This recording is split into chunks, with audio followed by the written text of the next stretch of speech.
Perhaps we need some outside universal threat to make us recognize this common bound.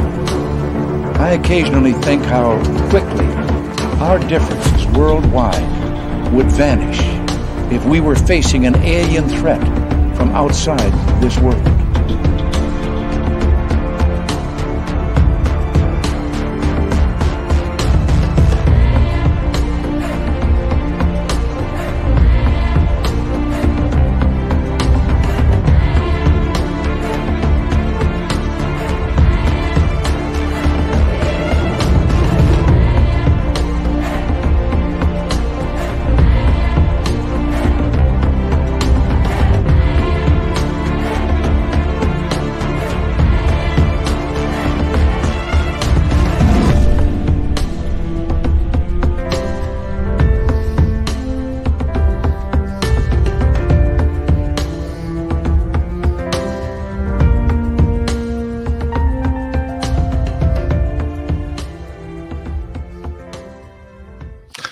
Good evening and welcome, everybody, to Spaced Out Radio tonight. A very, very special night because we have an amazing guest in the legendary Peter Robbins. And this is also the 8th anniversary of Spaced Out Radio tonight.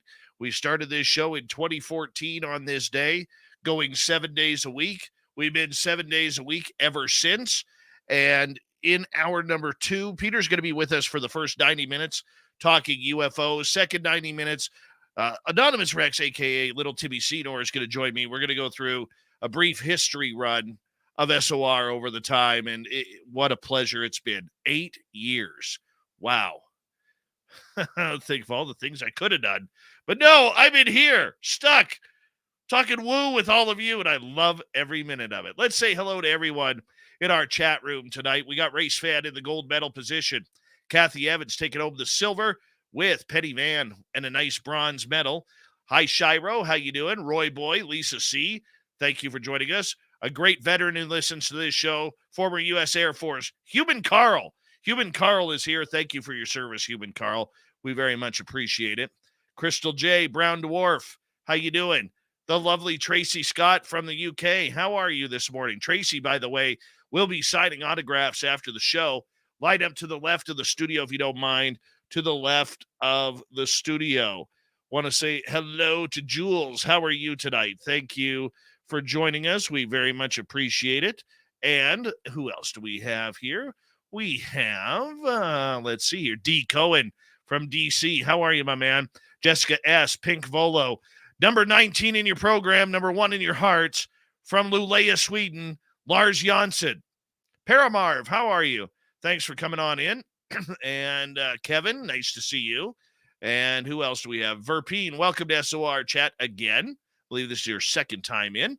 Science Bob, how are you? Science Bob will be signing autographs after the show as well. Line up to the right of the studio, to the right of the studio. Susie B, Space Exposure, Troy SR71. Good to have you all here. And Heather McIntyre, you look lovely tonight. Can't wait to see you in Vegas. And who else do we have here? There is Dennis Zuniga, another great veteran who listens to this show. We love our veterans around here. You always have a safe home in the Spaced Out Radio chat room. Sibylla Irwin, nice to see you. Sweetly Morbid Bear, Monica, Noble Patrick, Spencer, thanks for coming on in. And who else do we have here? Robert Lamoth, thank you for joining us. Prairie Fire, Pam Harris, Stephen Finnegan, thank you so much for kicking off the Super Chat tonight. The Super Chat is a wonderful way to support what we do on this show on a nightly basis. So thank you so much for your donation there. Dave Rice, good to see you. TMI and Thurston Howell the third. Yeah, there he is. Let's go live on radio. So that way they could pick up the signal. Jerry O'Brien, nice to see you. Doc from Wyoming. Travis DeLuca, W. David Page, good to see you. Pam Harris, thank you so much for that lovely super chat. Very much appreciate your love and support. Jenny White Bear, thank you for coming on in. Digger Dog, good to see you. Midwest Night Watchers, thanks for joining us. And who else do we have? Invisible Tracker, Grandizer, how are you? Jeremy Jones, thank you for coming on in and for that awesome super chat as well, my friend. I love your support of what we do nightly, dude. Appreciate you. And there's Bill WD40 over in the Spreaker chat. He is lubing us up for tonight's show. And Latro, good to see you. And we are caught up on names here so far. And Mr. Cowley, welcome back to the show. Oh, Mr. Cowley loves his spaced out radio. All right, Monica, thank you so much for the love. Very much appreciate your continued support of Spaced Out Radio. Thank you so much, my friend. I appreciate it. I hope to see you in Vegas as well. And we got about 15 seconds. Our store is open on our website, Road Flare. Welcome to SOR Chat. And we're going to have some fun here. Peter Robbins coming up. The next 90 minutes, we're going to have a blast with Peter. Here we go, everyone. Horns up. Let's rock.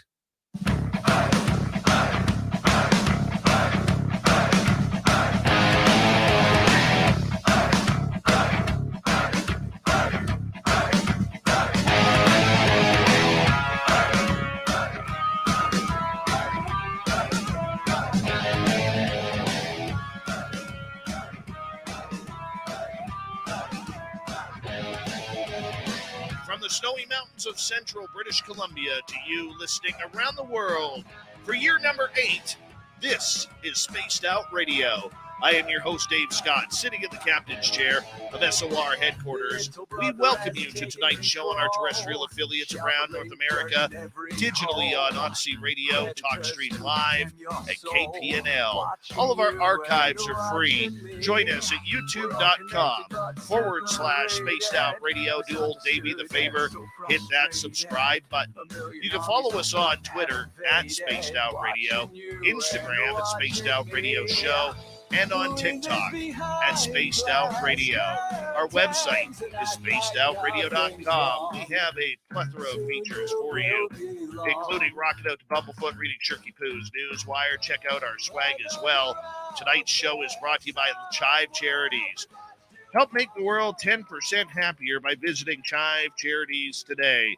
You can find them on our website. We got a wonderful show packed for you tonight, and it's a special show. One of the legends in this field, Peter Robbins, who I actually got to meet for the first time this year at the MUFON Symposium in Denver, Colorado. One hell of a great gentleman. This man is a gentleman and a scholar. He's going to educate us for the first 90 minutes of this show. Then, in the second half of the show, I'm going to be joined by Tim Senor, and we're going to celebrate SOR a little bit here. Pat our own backs. We never really do, because it's our 8th anniversary show tonight. And I am so glad that all of you are with us for this momentous occasion to celebrate. And so let's just jump right into it, okay? Let's jump right into it, because one of the people I really respect in this field, and he probably has not been on this show enough, is Peter Robbins. This guy has been there, done that for over 3 decades of UFO studies. He's a researcher, an investigator, a writer, lecturer, activist, author. There is so many hats this guy wears. He doesn't even have a hat for just having fun. He's too involved in his work in order to make this fly. He goes all across coast to coast to talk about UFOs. And honestly, being a gem of a human being that he is, the fact that he makes time for us. And one thing that really taught me about Peter's character is when you go to these conferences, all right, when you go to these conferences, a lot of times you will meet people that you've talked to on the show, and you know, that's the only way you know them. Peter actually took the time to come right up to me and shake my hand and say, "Hello, Dave, I'm Peter Robbins." And we ended up having a great conversation. I will tell you, that meant a lot to me. It meant a lot to me. It really touched me because, you know, a lot of people of Peter's stature, when you go to these conferences, they don't do that. But he's a gentleman. He's a great human being. And you know what? You can find his work all over the internet, his books on Amazon. I'm going to stop talking because I got to get him in here. Peter Robbins, thank you so much for being with us tonight. What an honor and a pleasure it was to meet you back this summer in Denver, and now to have you on this show. It's a real pleasure, my friend. Dave, the feeling is mutual, and I really enjoyed meeting you as well, and I'm honored to be one of your guests on this 8th anniversary of Spaced Out Radio.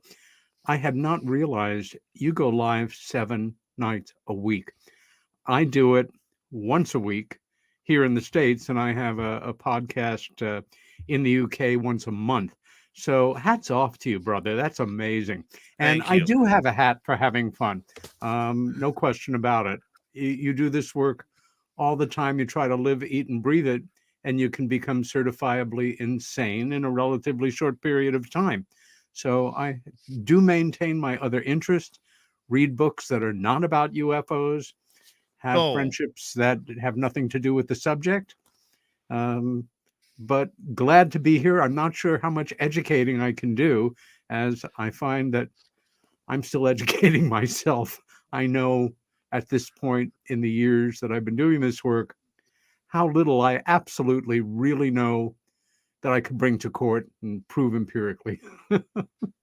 well, you know what, Peter? Honestly, I had an entire different bio that I was going to read for you tonight. And I kind of got into it, but it really hit me. I've been to a number of conferences. I haven't been to a lot, but I've been to a number of conferences over a long period of time. And because I'm still considered kind of the new guy on campus, where Hmm. not a lot of people have met me, I'm usually the one who has to go up and do the introduction and Yeah. say hello and hey, it's very nice to finally meet you. But the fact that you came up to me and said, Dave Scott, Peter Robbins, I so wanted to meet you here.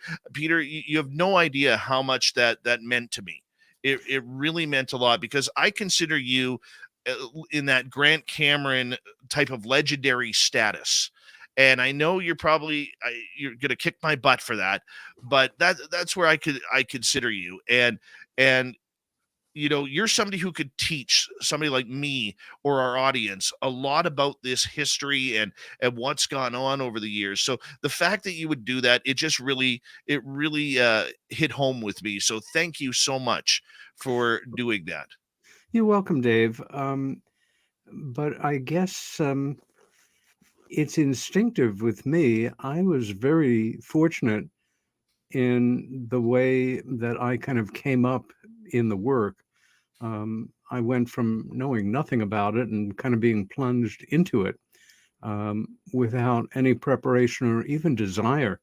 Um, Many years ago, after I had a conversation with my sister Helen about our childhood UFO sighting, which was so overwhelming to me, and so I was so unable to process it.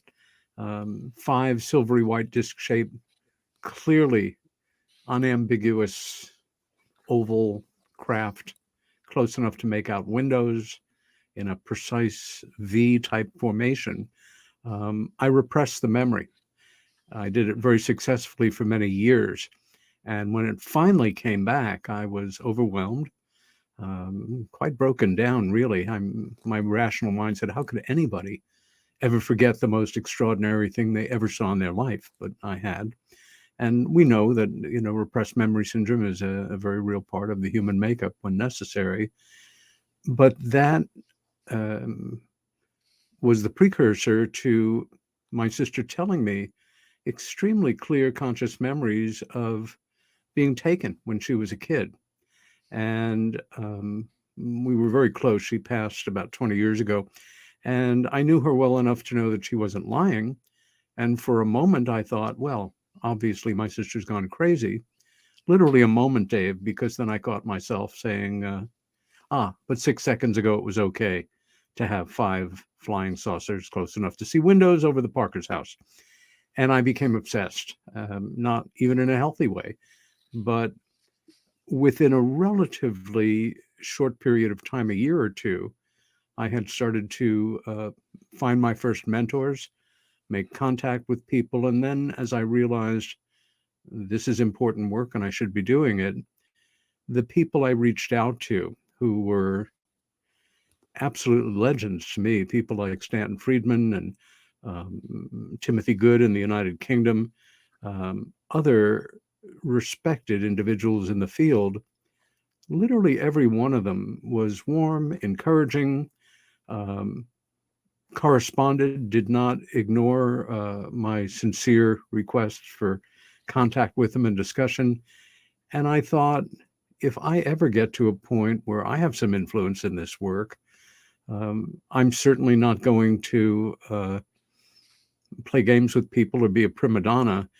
What it comes down to, Dave, is we are all in this together and all doing our best to try to figure out what the hell these phenomena represent, their implications for humanity, the myriad of possibilities that they are.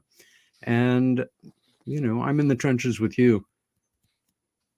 Well, and I very much appreciate the fact that you're still able to share your experience, and you're still learning from it. I think we are all still learning from our own experiences that we've had. One of the big things that I really just was getting into when I started 8 years ago was learning about Stanton Friedman and Richard Nolan and Grant Cameron and Victor Vigiani and a lot of these legends that were coming on through the door in moving on, and I remember talking to Lorian Fenton and Melinda Leslie privately one time. Mm-hmm. And if anybody ever gets into a group conversation with them on the phone, just know that you will never, ever be able to speak a word. No, okay. It's not going to happen. No, you're just there to listen. You're just there to listen. And every now and again, give a Peter's laughing because he knows exactly what I'm saying. They are two tough broads. Yeah, exactly. Absolutely. And I love them both to death. And, the idea behind it is, Peter, is I was always taught, being a newbie and getting into this from a journalistic point of view, beware of the alphabet agencies, beware of the spooks who come on in and are trying to pat you on the back for your great work, your great research, and everything along those lines, because they're trying to get us. They're trying to get ufology. I mean, how real is that? I mean, because, today, fast forward to where we are now, it's not that long ago when I had that conversation. Yeah. Everything we do seems to be revolving around the government now. Number one, when you started 8 years ago, things were quite different. It wasn't until late 2017 that kind of a flare went up, that there was a change in the wind. And whether or not it was timed that way or completely coincidental, which I think is perfectly acceptable in this case, it was a pair of articles that appeared in late December of 2017 in a Sunday edition of the New York Times. They were written by Ralph Blumenthal, a staff reporter for the Times for more than 50 years, a Pulitzer Prize-winning writer as well, the great Leslie Kean, an extraordinarily important journalistic contributor to the UFO field, and Helene Cooper, an outstanding journalist who I think may have passed in the last few years. And one article was about this case that became known as the Tic Tac case, the early 2000s Navy footage of these phenomena that may be ours, may be somebody else's. And it just took off like a rocket. I remember making a mental note after reading the article, and a double note, because even though it was a small box, one of the articles started on the very front page New York Times article. There you have it. The other article was an interview with two of the pilots. And it's almost like major media, left or right be damned, it didn't matter whether it was Fox or CNBC, was waiting to have permission to start to take this more seriously publicly. And it took me, honestly, about a year before I trusted that things really had begun to change. I was waiting for the other shoe to drop and all of the wink, wink, nudge, nudge, flying saucers and little green men stuff to start again. But it didn't. But yes, as you say, when you started, beware of CIA, NSA, go through the list of acronyms. The feeling was generally that the cover-up that had been put into place, and very effectively, in 1947 was eternal. It was just going to go on, and its greatest weapon was that ridicule was so strongly associated with taking UFOs, UAPs, their occupants seriously.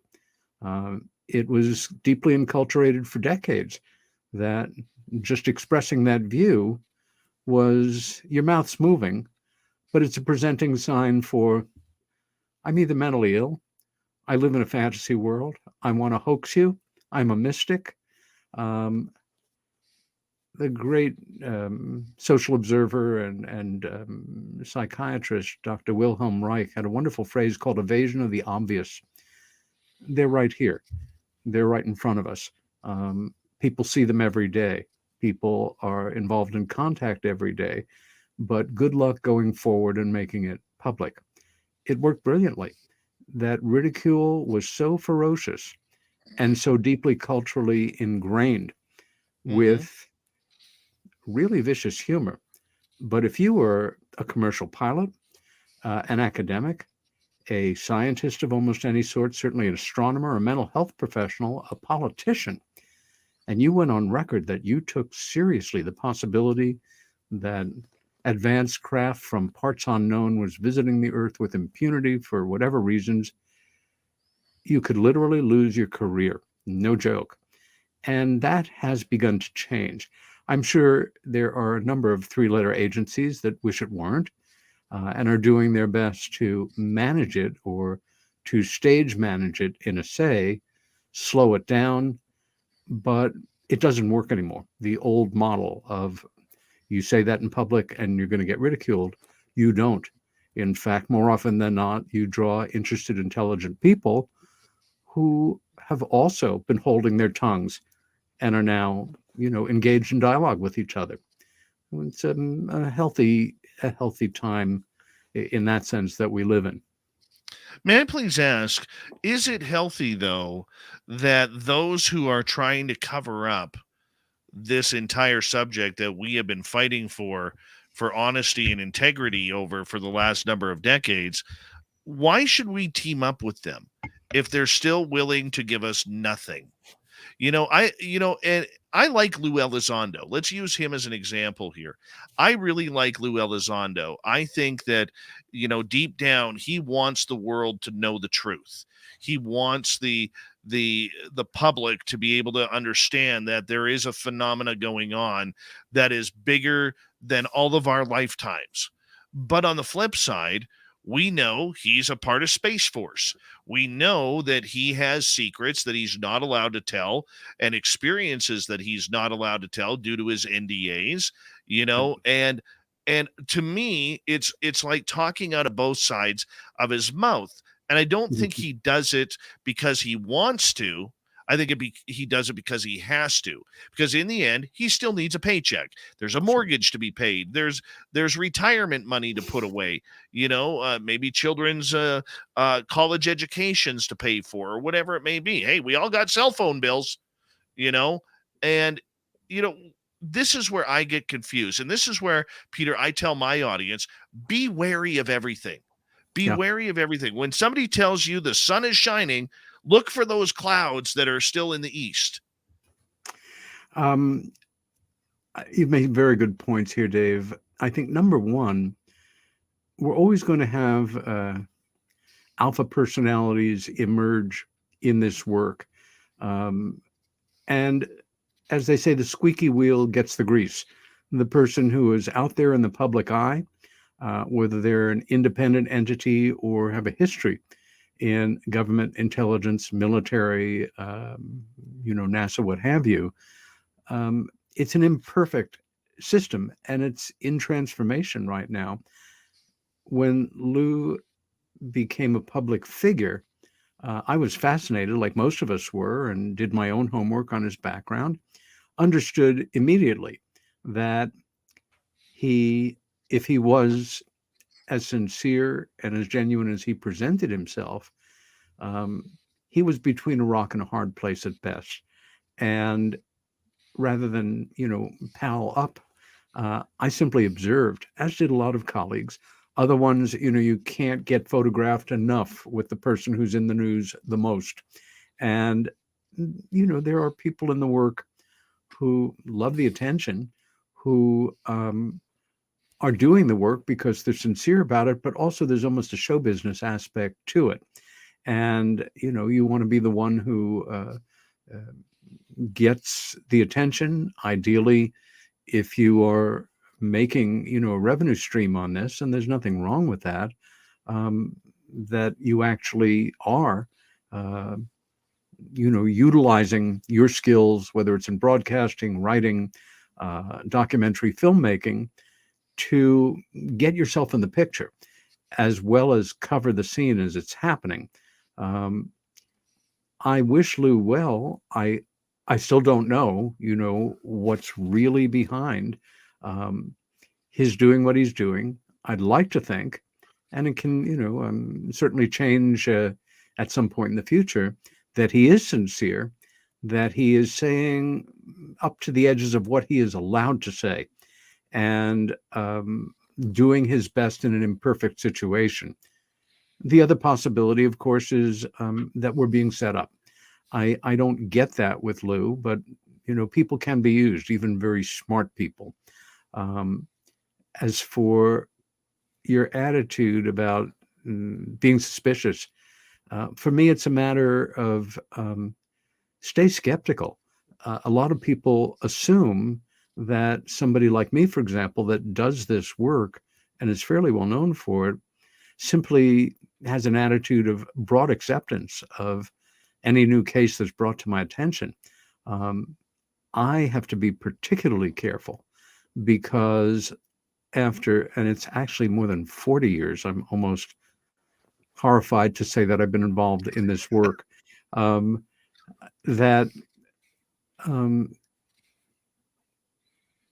because I worked for years as Budd Hopkins' assistant, and as some of your viewers and listeners know, Budd was really the preeminent force in the beginning of the serious scientific study of the UFO abduction phenomena, certainly most complex, troubling, likely paradigm-shifting aspect of certainly a major area of UFO studies.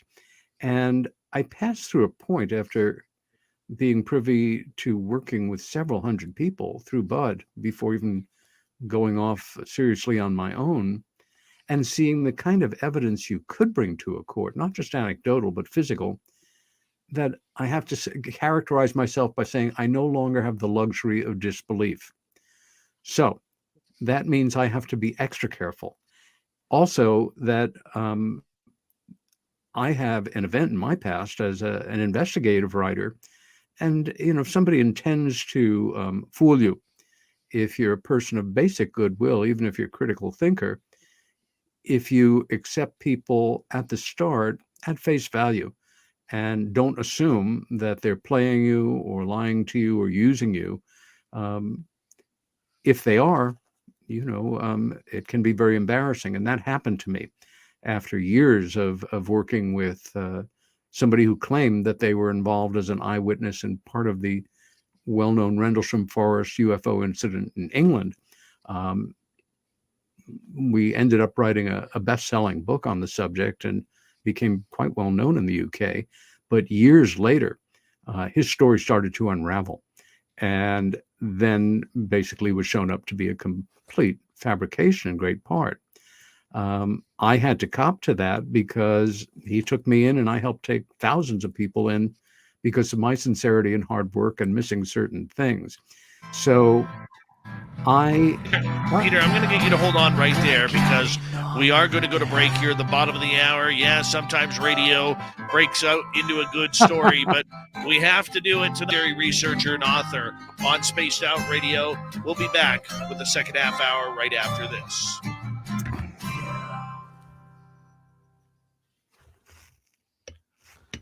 All right, we are clear.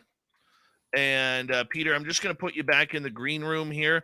I'm going to run upstairs because I don't know if you know or not. Last week, I became a grandfather. Mazel tov. That's great. Congratulations. Thank you. Yeah. And so my grandson is a week old today. And so It's just been my boy and I around here, my son and I around here, and I got to make sure that Wow. he's fast asleep here. So Of I'm course. just gonna put you on hold here. The rest of you guys, just bear with me. I will be right back down here in a couple seconds. I just got to go check on the big man. All right.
All right. Sorry about that, everyone. Bring Peter back in here. And my son snuck a few extra minutes into his video game that he was playing. So I had to quickly tuck him in there. All right. Where are we here? All right. Bobo, welcome back. Tits McGee, thank you for filling in for the vacationing Veronica Corningstone. Christy Belly, nice to see you. And who else is here? Let's see.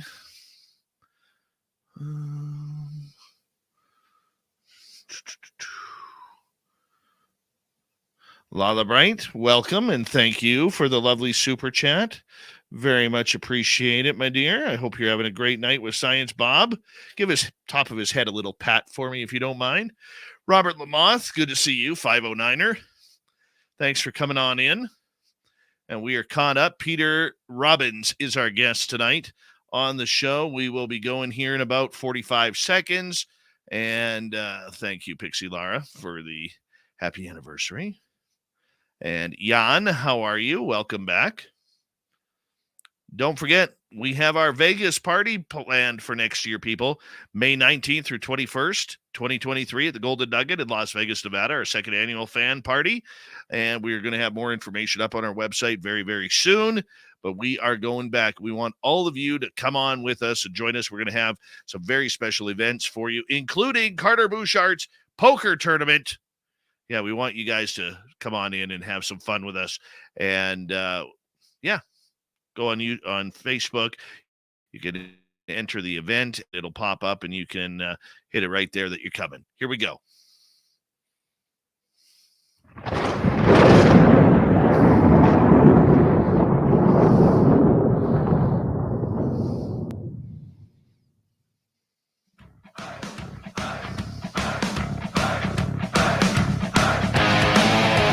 Second half hour of Spaced Out Radio is now underway. Thank you so much for joining us. My name is Dave Scott. Very much appreciate earning your listening ears. I want to remind you that if you have missed portions of this show or others, check out our free archives at youtube.com/Spaced Out Radio. Do old Davey the favor, hit that subscribe button. Our website is spacedoutradio.com. We have a plethora of features for you. Rock out to Bumblefoot, read Shirky Poo's Newswire, check out our swag as well. Follow us on Twitter at Spaced Out Radio, Instagram at Spaced Out Radio Show, and on TikTok at Spaced Out Radio. The legendary Peter Robbins is here tonight, almost 4 decades of research. He's an author, he's a speaker, lecturer, all on the UFO topic about what's going on today and what happened in yesteryear. And Peter, one of the questions that I've wanted to ask you for a very long time is the fact that in this new wave of ufology that we have seen, especially over the last 2 years, we've seemed to forget about history. History doesn't seem to be important past the 2004 USS Nimitz incident, where this subject, in my opinion, became very militarized rather than a public phenomena. You know, how dangerous or how important, I'll let you decide which one it is it that we have seemed to forgotten about the Roswells, the Kecksburgs? We're not allowed to talk about the Aztec or the Shag Harbors of this world. Your microphone's on mute there, Pete. You touched an important point for me because I'm fascinated by history, post-war 20th century history, ancient history, the history of our country, the history of other countries. And it's unfortunately an all too American thing that the past doesn't seem to matter to many people, at least not in any kind of meaningful way. For me, it's where I go to learn about the future. And the quote, those who do not understand history are condemned to repeat it, is alleged by several philosophers and authors, usually George Santayana, the Spanish philosopher. And sadly, that's just generally speaking the case in the United States. And I don't mean to sound snobby. For some people, history is just dry and boring. I think part of that has to do with maybe the way it was first presented to some people, in school. If we were fortunate enough to have somebody make it come alive, as I was, certainly with one of my grandfathers who walked me around New York City when I was very young and would tell me what the city was like very descriptively at the turn of the century. Imagine you're 5 years old and somebody is over half a century old. Do people live that long? And remembered, when women wore long dresses and carts were as common, horses and carts were as common as automobiles in the street. In the world of UFO studies, you really tagged it for all too many people who have sincerely gotten involved in the last years. It begins in the early 2000s with the Tic Tac incident. And then all that old stuff before that really isn't relevant. That's just whatever. I find that I have settled into, to a degree, a groove in most of the presentations that I do. It's just where I'm most comfortable and I think most effective to couch the account that I'm going to give, or the story, or for example, the paper that I gave when we saw each other in Denver was about the origin of UFO ridicule and how did it begin? Where did it begin? What were the forces? The fact is, the whole thing really comes down to one person saying to another, I saw something or things in the sky last night or the other day that I never saw before, and I wonder what they were, either in their configuration or their trajectories or movements. Complete mystery. I wonder what they were. In a relatively sane, logical world, you might say or think, if I said that to you, gee, that's interesting. I wonder what it was too. End of story, right? How did it happen that it immediately got hardwired and effectively into, you see somebody's mouth moving, but the moment UFO, flying saucer, unidentified, your lips are saying, I may be crazy. Be careful how you move around me. I may be trying to, fool you. I want to be famous. I'm terribly lonely. I'm a new age goofball. Welcome the Space Brothers. Or I really like hoaxing. It makes no sense, and yet it happened. And it's a wonderful post-war story. I like to see my role to a degree as getting people off the street and into the foyer and finish a talk, hopefully with people saying, he doesn't seem completely insane. He's citing factual material that I know is authentic because I know something about history. His sources seem legitimate. Maybe there's something to it.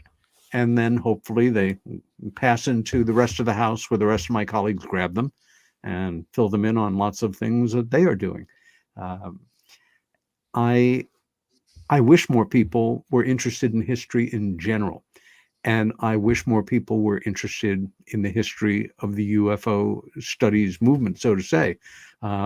It's very gratifying that there are archives and repositories and a growing interest in building archives and building UFO libraries and learning more about these people, these events, these alleged events, the locations, what we actually have to back them up. And there's no substitute for it. I'm a big fan of people understanding how important it is to know about the past, because again, we repeat our mistakes endlessly when we don't. Oh, very true. Very true. But, it's not the public, though, Peter, that wants us to forget about this. Even in the ODNI reports that have come out, they're like, we're not worried about what happened 50, 60 years ago. We're not worried about what NASA has gone through and is covering up. I mean, we see Bill Nelson lying to us every single day about how he's so interested, and they're going to do this study about UFOs because the topic just intrigues him. Buddy, you're an astronaut. You know all the astronauts who have seen things. You know the cover-ups. I get fired up with it. I really do. But it's this military agenda that is really taken over the narrative of UFOs the last 5 years, since 2017, that scares me. Yeah. And it's taken the humanity out of a subject that has affected a lot of people, whether they've seen stars or lights in the sky or whether they've been abducted, Peter. Yeah, you're absolutely right, Dave. And that term militarizing, I find increasingly unnerving. We're seeing it all over the country in terms of our regular local police forces, even in small towns and peaceful villages. It's like the Department of Defense can't dump enough surplus hardware and armored vehicles and automatic weapons on police departments who, as often as not, I expect, are happy to have, some free stuff that's cool and, makes you feel more like a tough guy. I think it's a mark of the times. It's one of the reasons why I think it's so important for people, especially if you're entering into an interest in this fascinating subject, to get in the habit of doing your own research. And that means, obviously, in part, reading other people's research. The internet, as we all know, is this it's like this godhead of information. I am a very untech oriented person. For me, the fact that it exists is one step away from miraculous. I don't know about you, but every once in a while I get bored and say, I'm going to trick it up this time. What was the name of the husband of Beethoven's sister? And, you ask arcane questions. It just nails them. And a big hello to Christina Gomez. Hi, Christina. Um, the, how can I say, the bread and circuses, the kabuki play, the Gilbert and Sullivan operetta that is going on behind the scenes of look over here and not over here, or like you say of Nelson, Bill Nelson, a report. Oh boy, how exciting. What amazing stuff. The head of NASA is issuing a report. Congress did last year. Well, this is movement. It's historic. For those of us that are fairly well studied in it, there's not only nothing new, but one assumes that, even powerful senators and congressional representatives are overall pretty clueless about this, except for what is being brought to their attention, in great part by other elected officials who are maybe a bit more on the ball or a bit more studied in the subject. And there's this habit of, the government says it's this way, so I guess it is, or if it isn't, then where else could I possibly go for the information? I'm an analog person stuck in a digital world, and I grew up like you did, reading books, and thankfully developing a great passion and love for reading and for books. As you can get a little sense over there behind me, although I do joke with people sometimes that my library is a green screen to make me look smart. I've been building my library since I was a teenager, and reading a book on this subject, for example, that has stood the test of time, that has an index, that has appendices, that has reproductions of documents that have been proven and reproven to be authentic, of the legwork that it takes to match up point A, point B. As an investigative writer, one of the most exciting things for me in a very geeky way is, you're working on developing material like this paper that I was working on for delivery this past year. And you've got a body of facts that you have locked down. They're authentic. You've double checked them. And then you stumble on another fact that links them up in a way that you had not anticipated, that is confirming even more so of something that you put forward as possibly factual. And there it is. It's a very quietly exciting process.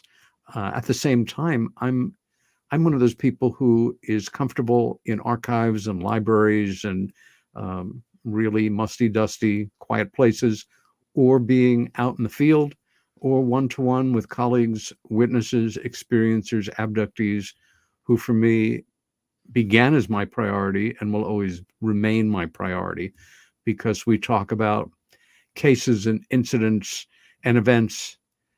It's very easy to backburner the fact that every one of these we're talking about involve real, living, breathing people like we are, or that they were, and that the shattering events that inform their lives transform them, and not necessarily in a pleasant way sometimes, especially if you're, beating the walls of the establishment and nobody wants to hear what you have to say.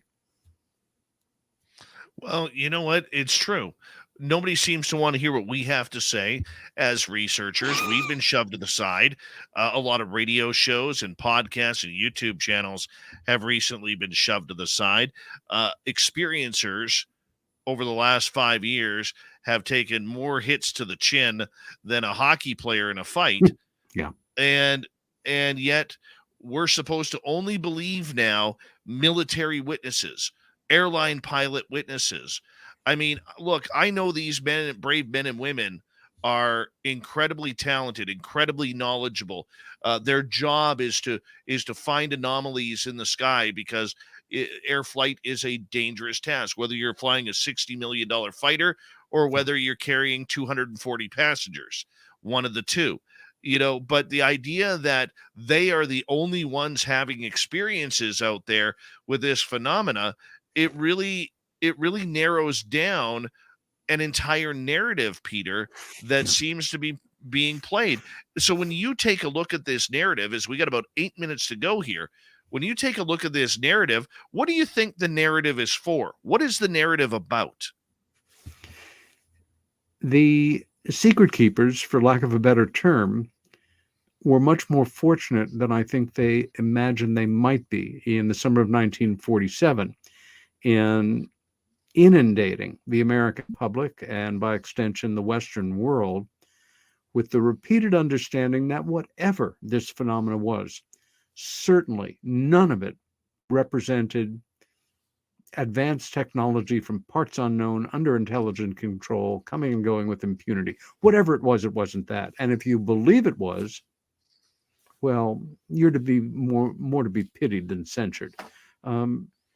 I think what we're seeing is a new era of trying to maintain control of the release of data and to make a big deal of the fact that any data is officially being released. That, gee, this is just wonderful that we now know something that we already knew, but the government has now approved, the reality of it. I think part of it is the old dodge of look over here, don't look over here. I think the next report that is issued from the American Congress, which I'm sure will be next year, and the one from NASA, there'll be some intriguing bits and pieces, but absolutely nothing remotely exotic. And by that, I mean the possibilities revolving around crashes, retrievals, back engineering, hybrid beings, missing pregnancies, the abduction phenomena per se, locations where artifacts are held. This is not something that any willing participant of the old guard would even consider talking about. And they're going to do their best, I think, to drag their feet on a certain level while they figure out what the hell to do. Again, the old model of people keeping quiet because they know they'll be made fun of or, possibly even have their careers threatened, simply doesn't work anymore.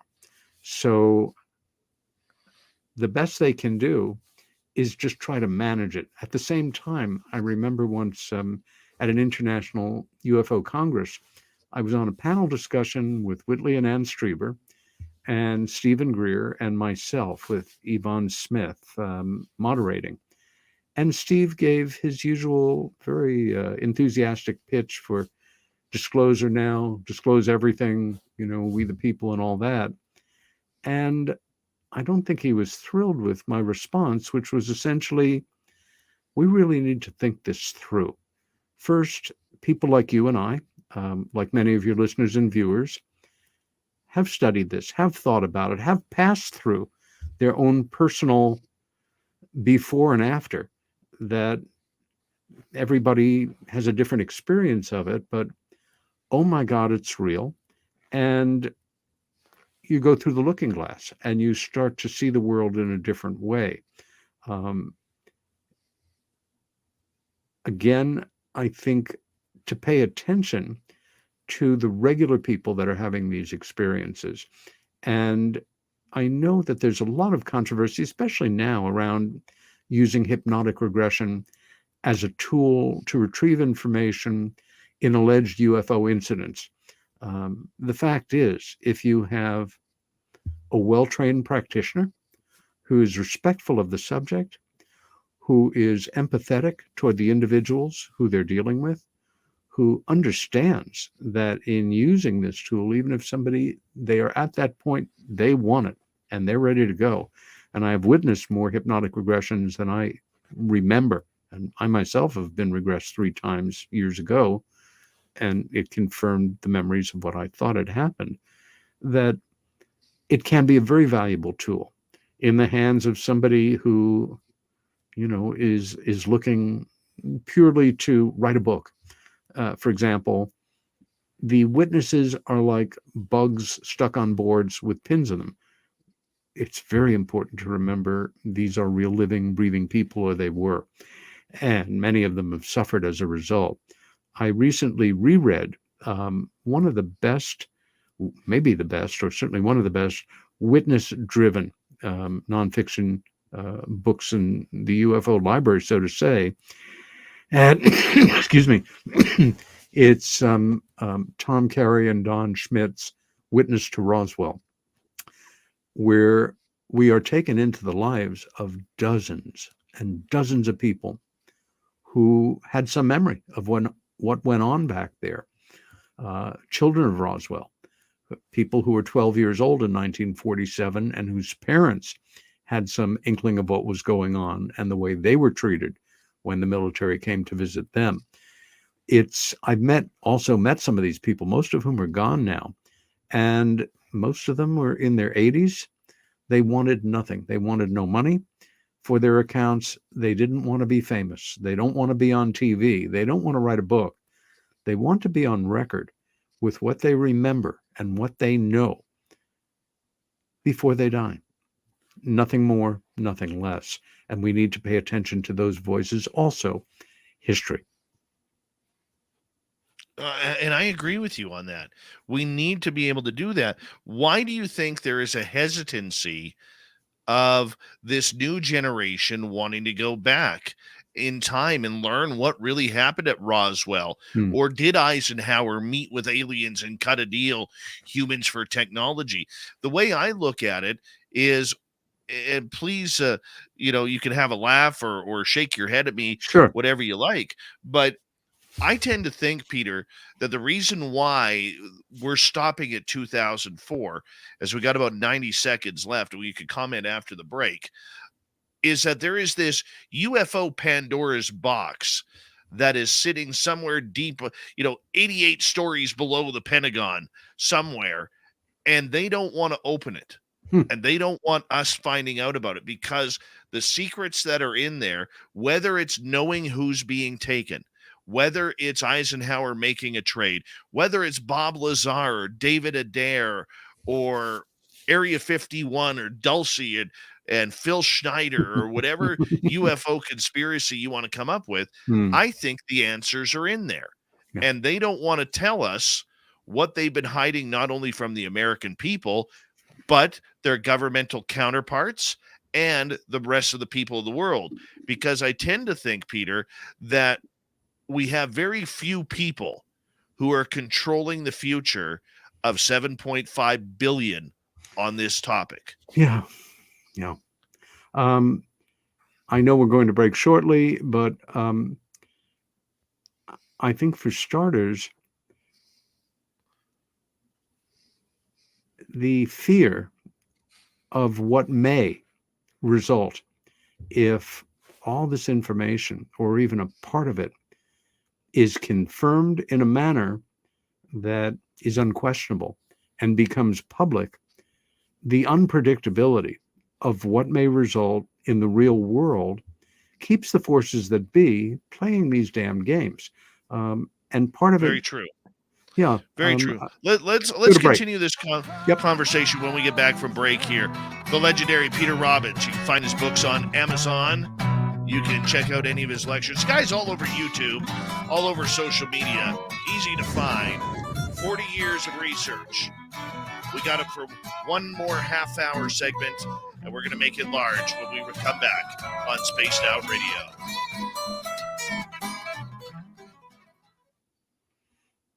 All right, Peter, we are clear. And, man, this has been fun. You got a great chat room here. They're really going.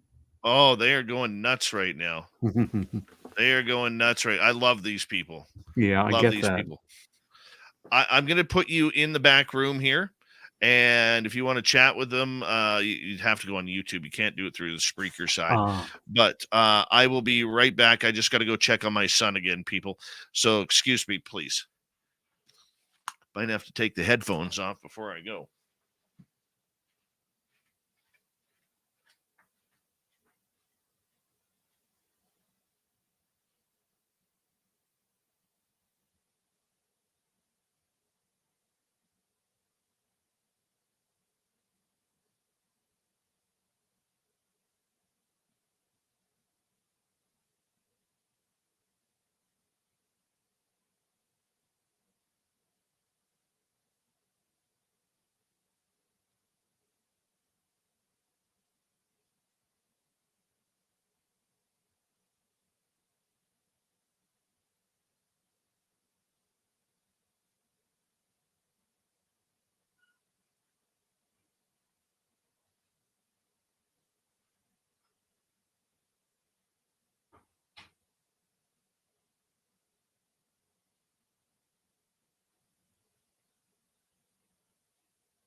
All right. Sorry about that. Little guy is sleeping away, which is nice. Peter, how are you, my friend? Good. What's your grandson's name? My grandson's name is Jasper. Nice. Yeah, and I got some new photos today, so I don't mind sharing them. Here's the funny one. This is my daughter and her hubby holding him, but you'll notice in their family photos, the little guy is peeing. You can see the stream coming up onto my daughter's shirt. Marvelous. It's What wonderful. a clever child. Oh, I just laughed when I saw that. If you saw me look down at my phone earlier and start smirking, that's because my wife had sent it to me. So it was quite hilarious. And give me 2 seconds here, Peter. I got a lot of people to thank. Sure. Thank you to everybody who has subscribed. We're just over 390 away from 20,000 subscribers on YouTube. Thank you to our super chatters, Stephen, Pam, Jeremy, Monica, Bob, Abe, W. Decker ×2, W. David Page, Lala, Christina, Surf Jer, Mark, and Deb. Here we go with hour number 2, everyone. You're listening to Spaced Out Radio with Dave Scott. Follow Dave on Twitter at Spaced Out Radio and on Facebook, Spaced Out Radio Show. Hour number 2 of Spaced Out Radio is now underway. Thank you so much for joining us. My name is Dave Scott. Very much appreciate you joining us on our 8th anniversary show tonight. Yeah, 8 years ago, we started this thing called Spaced Out Radio, and it has been phenomenal ever since. Peter Robbins is our guest tonight. We'll get to him momentarily, but first I want to say hello to everyone listening in on our terrestrial affiliates around North America and digitally on Odyssey Radio, TalkStream Live, and KPNL. All of our archives are free. Join us at youtube.com/Spaced Out Radio. Do old Davey the favor, hit that subscribe button. The Desert Clam has set the password for tonight in the SOR Space Travelers Club. Yena. Yena is your password. Use it wisely, space travelers, as a clam sets the password each and every night right here on Spaced Out Radio. Our website is spacedoutradio.com. We have a plethora of features for you. Rock out to Bumblefoot, read Shirky Poo's Newswire. Check out our swag as well. Follow us on Twitter at Spaced Out Radio, Instagram at Spaced Out Radio Show, and on TikTok at Spaced Out Radio. We got him until the bottom of the hour. It's our good friend, Peter Robbins. He's an author, lecturer, researcher on UFOs for more than 4 decades. And you know what? We're glad to have him here. We got to bring him on a few more times here because he's just so knowledgeable. We're talking about the history of UFOs. And Peter, thank you so much for joining us. We got to get right into it here. You know, right before the break, we were making conversation about, you know, the history and the narratives that are going on. You know, what is your take on where we stand with everything and where we're going towards the future here? Wow. That's a major question. My impulsive answer is damned if I know. On slight reflection, obviously more and more people care less and less what other people think about what they think about the subject of UFOs. I'm not playing with words here. That's a fact. And it's something I know just from being out there year after year. And it did begin to change again just a few short years ago in that respect. More and more people will be wanting more and more answers, which means more answers will be forthcoming or more dodges and excuses and pseudo answers will be put in their place. We're in a tug of war here. And the impulse to keep secrets is still very strong. It's deeply ingrained in the military intelligence mindset and to a great degree as well in the military industrial complex community. You know, they're all marching in lockstep. And Stanton Friedman said years ago, what this advanced technology is really what it's all about for that military mindset. Whatever advances have been made in the hypothetical back engineering although that's still theoretical. It's romantic and it's possible, and it may well be the case. But could we, human beings, have gotten from where we were to where we are unaided? At our best, something that Budd Hopkins used to point out, who was an optimist about ultimately the Western accomplishments, and not so interested in comparing them to the esoteric equivalent from Eastern philosophy, that at our best, we human beings are capable of making anything happen that we can imagine, working together and in coordination. And I think that's true. I remember seeing a meme fairly recently, maybe you saw it, as a Facebook friend posted it. It's a highly stylized picture of the pyramids with part of a profile of a gray alien looking at it. And the text, I think, was, if white guys didn't build it, doesn't mean it was aliens. And I'm all for that. I think that there are many explanations for so-called stuff that we just more and more throw into that category.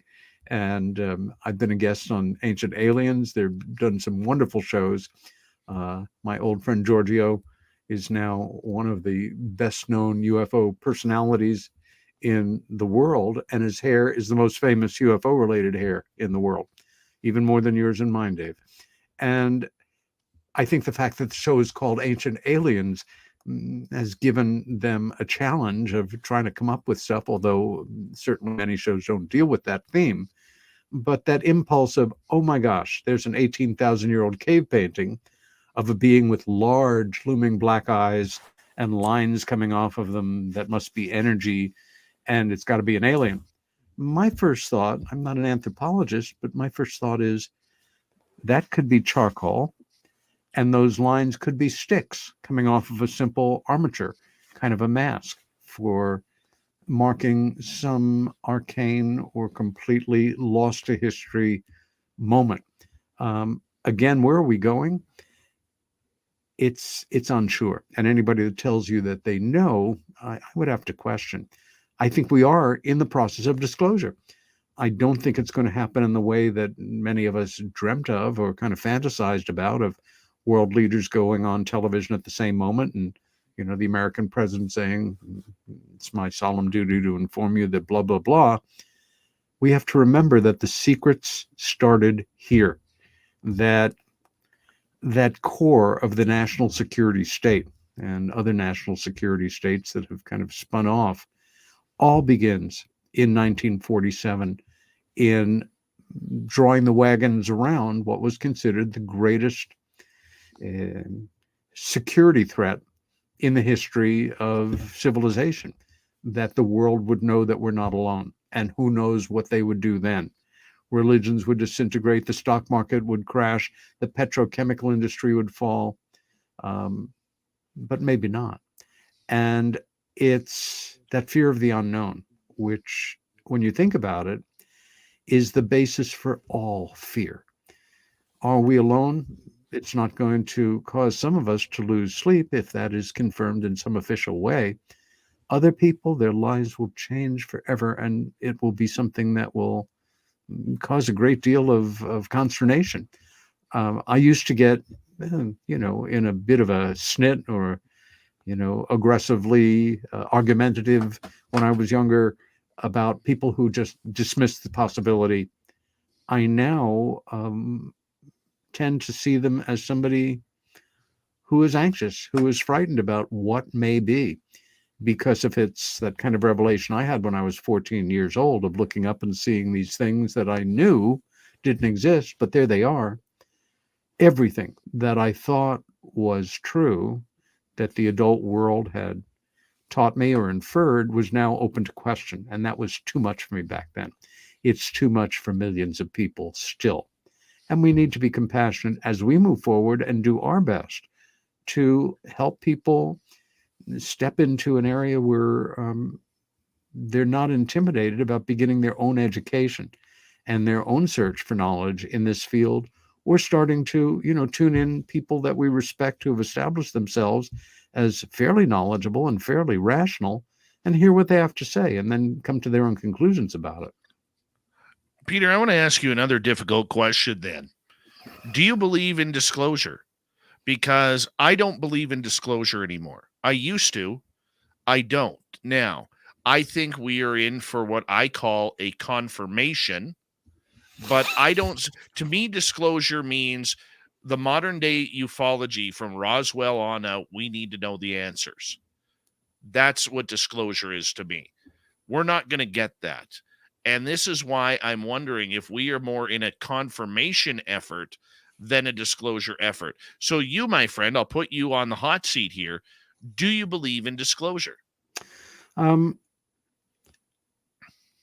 believe it's happening, and that it's happening in a way that can't really be controlled. It's not happening officially here. It is happening officially in certain other countries, certainly in countries in South and Central America, where the governments take this subject very seriously and have for decades. And it's almost unthinkable here that, I'll give you an example. During the citizen hearing on UFO disclosure at the National Press Club, I think in 2013 or so, or had the honor of presenting along with 40 other international witnesses, two pilots, they were either Peruvian Air Force, Colombian Air Force, but they were still active pilots, had been given permission to go and testify. We all had headsets and listening to simultaneous translations, and they were talking about the fact that certainly, their Air Force take the subject seriously, so did their elected officials. But if they had a day when they weren't being scrambled, when, they had duty on base, they occasionally would get a request from a commander to go to such and such a local high school and to speak with the students there about the seriousness and the reality of the subject, and that, talk about their being scrambled and getting close enough to see that these were not conventional aircraft. So it's not for me a matter of belief as much as it's happening, but it's not happening arithmetically. It's happening it's not happening geometrically. It's happening arithmetically. Every day in all corners of the world, people are having profoundly unambiguous sightings, contact experiences, positive and negative. And for each one, disclosure has happened. They used to say that a conservative was a liberal who had been mugged, which I thought was very cute in the 80s. But somebody who is a skeptic, a debunker. Skeptics are great. We all have to be, as we discussed earlier, our own best skeptic. A debunker, on the other hand, is somebody who has the intellectual arrogance to know that this is impossible. It can't be. The mantra is, it can't be, therefore it isn't, therefore it's something else. Therefore, you're delusional, or you live in the X-Files zone of I want to believe, and I'm going to do my best to, pat you on the head and explain how wrong you are, and that whatever it is, it can be explained away. Wrong. And again, the arrogance of that view, I find rather insulting, frankly. To be skeptical, bring it on. But disclosure is happening. At the same time, so is this confirmation process also happening 1, 2, 18 people at a time. What would change it? Well, they could change it any time they want. Why don't they land on the White House lawn? That old canard. Well, anybody that's seen The Day the Earth Stood Still knows why. Hello, welcome to Earth. Here's your first gift. And, science fiction can sometimes be great models for science reality, and because we don't have models in reality that we can confirm to a degree.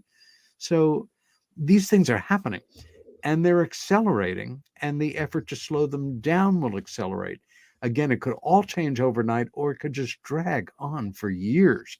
And I don't know. I think, again, it's a very exciting time to be involved in this work, but it's also frustrating because, okay, we're here now. but was still there to a degree as well.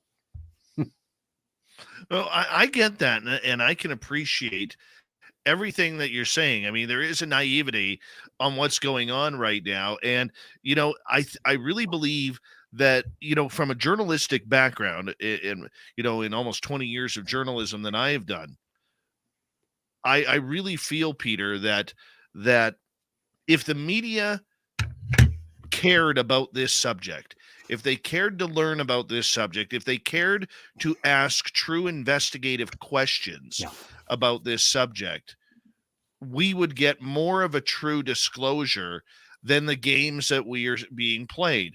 I mean, yes, it's great that we're not hearing X-Files theme songs anymore, or we're not seeing the laughter of the hosts after a UFO video.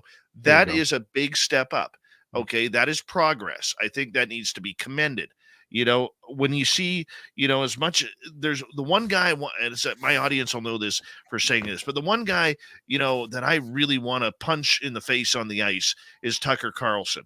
I can't stand it. Okay. Give me him at center ice.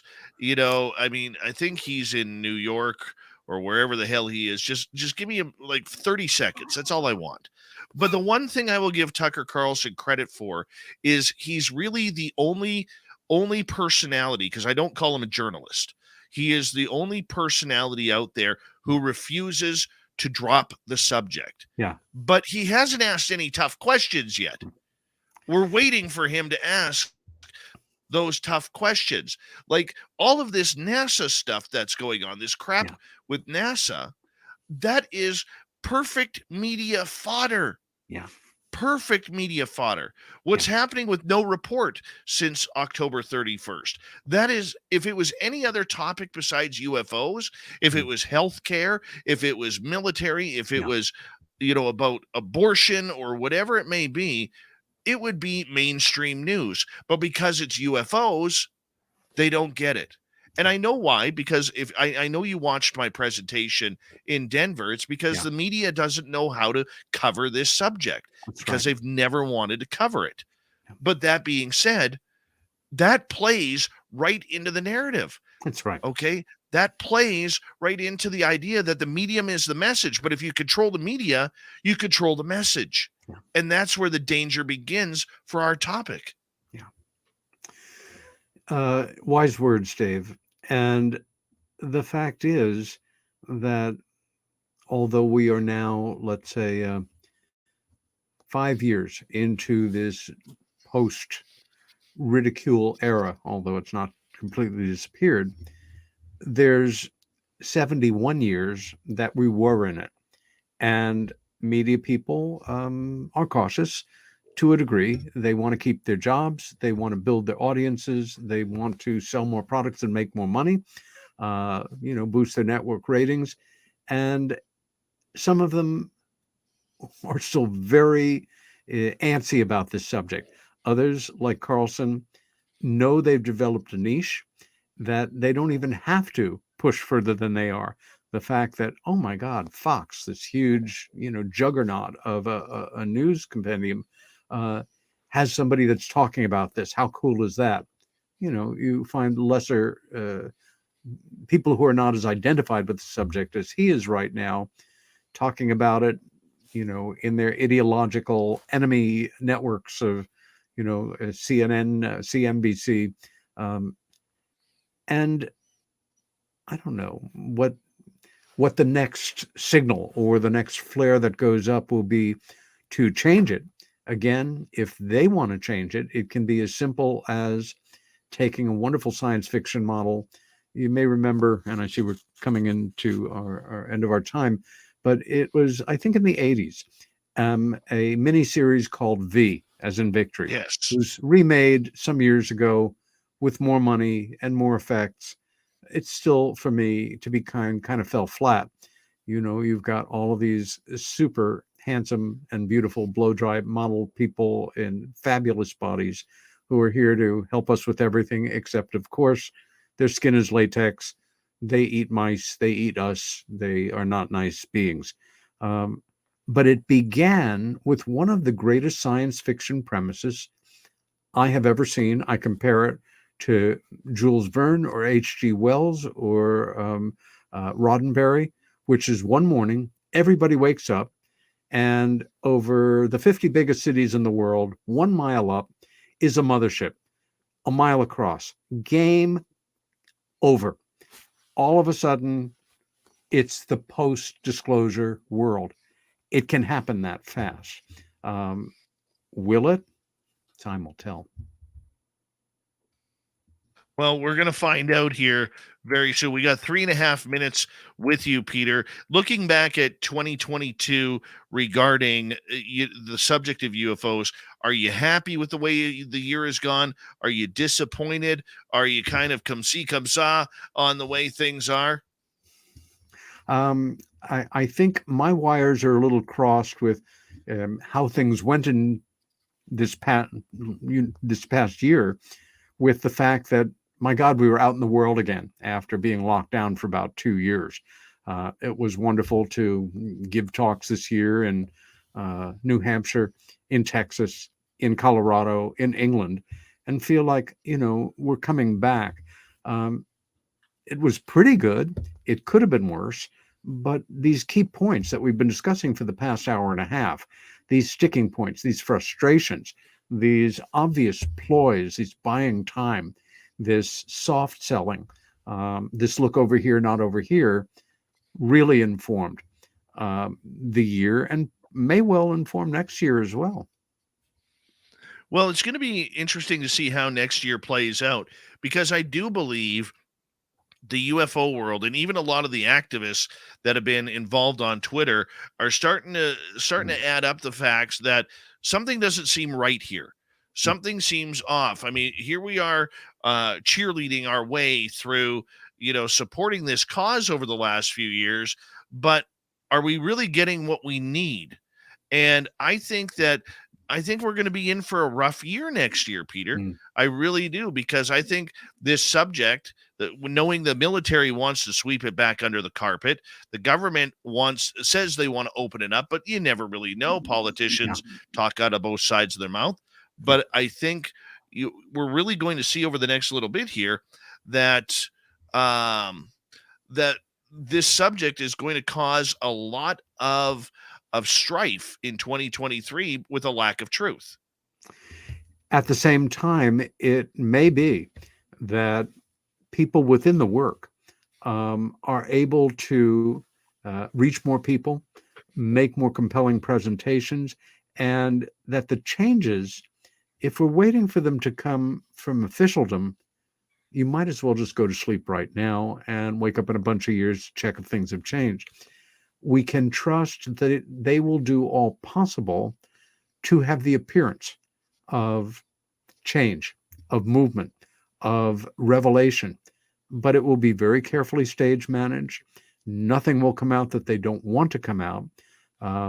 We, the people, need to continue to do our own work. And it's been particularly gratifying for me, past half dozen years or so, to see this amazing new wave of talent, of younger people who are filling the ranks, who are becoming the next level, the next generation of broadcasters, of authors, of investigators, of researchers, of personalities in the work, who are doing what they can to continue to reach out to the general public and at the same time produce results on their own. In that sense, I'm fairly confident about the future, at least of this counter movement of educators, of media people, of self-starters. Oh, yeah. Peter, what an absolute privilege to speak with you tonight on Spaced Out Radio. Thank you so much. Find Peter's books on Amazon. Coming up next, the Timbit. Little Timmy Senor joins me for the anniversary part of this show next on Spaced Out Radio. Brilliancy at its best, Peter. Brilliancy at its best. Dave, it was a real pleasure. And even though it's late for me, I make my own hours, and I'm glad to return to the show. I would love you to do that, man.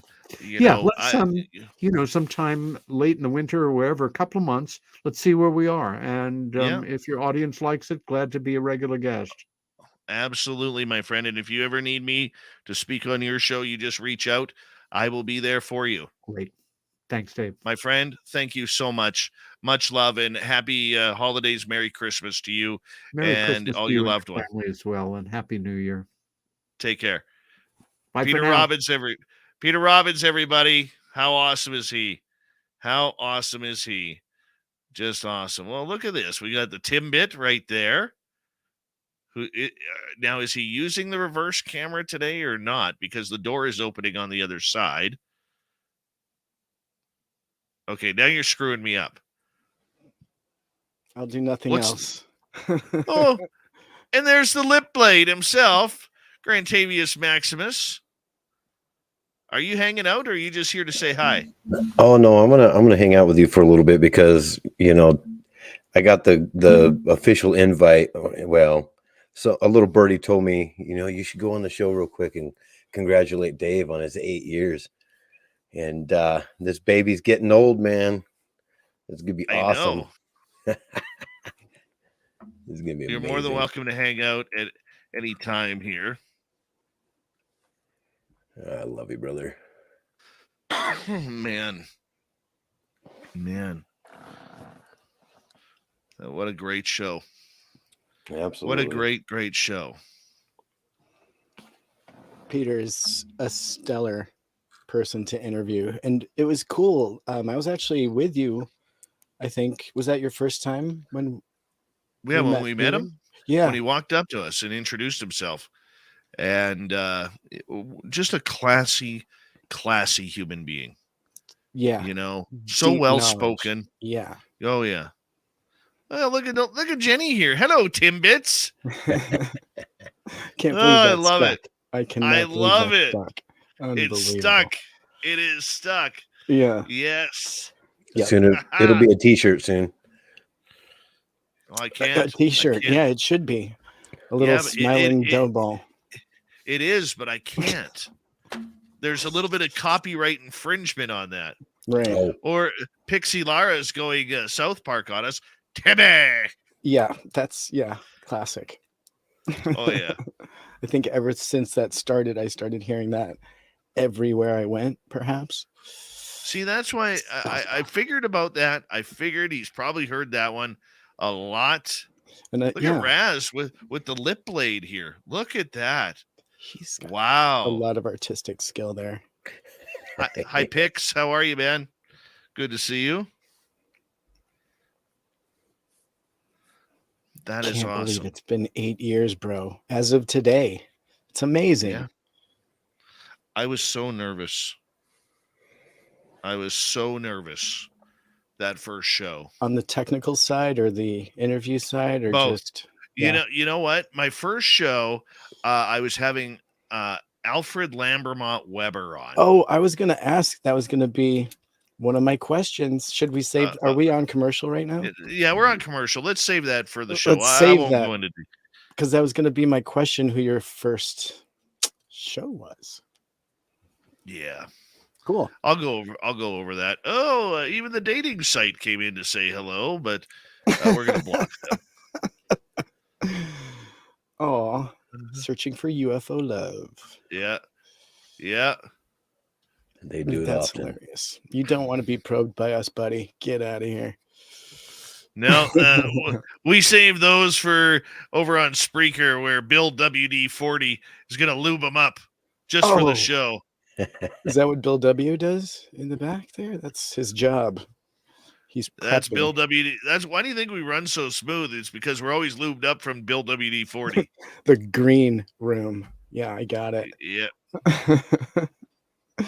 Now it all makes sense. Hey, if you've never tried Pepsi Mango, don't bother. Don't bother. It's horrible. There was nothing left in the fridge. I mean, wait until you try the one with coffee in it. That's bogus. No. Can't mess up a perfect thing. So I'll tell you guys a quick. We got 20 seconds left. a big thank you tonight to Stephen, Pam, Jeremy, Monica, Bob, Abe, W. Decker ×2, W. David Page, Lala, Christina, Surf Jair ×2, Mark, Deb, and Ollie for the amazing super chats. Very much appreciate the love. Here we go, everyone.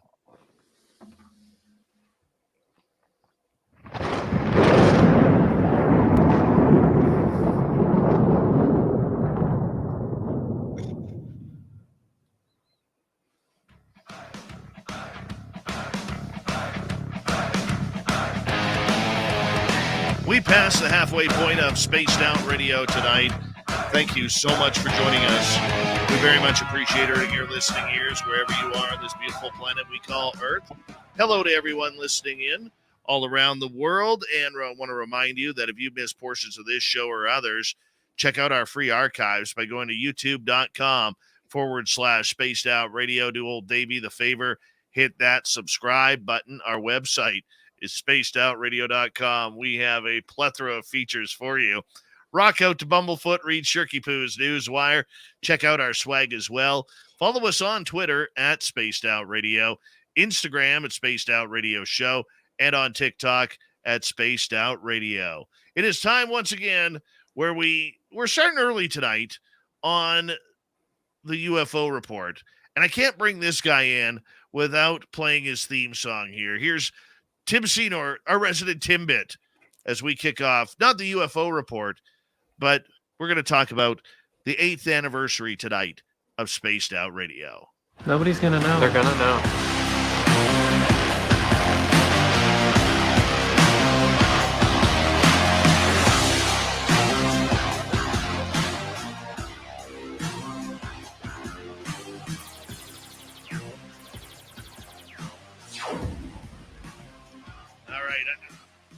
I just love that. I love that intro, man. It gets me going each and every time, man. Yeah, it really is. Fun. And we're also joined by our good friend from After Hours, our weekend show, Grant Baker, otherwise known as Grantavius Maximus. And thank you, gentlemen, for joining on in. And you know what we're going to do is if you are in our current audience here, I'm going to let you guys come in.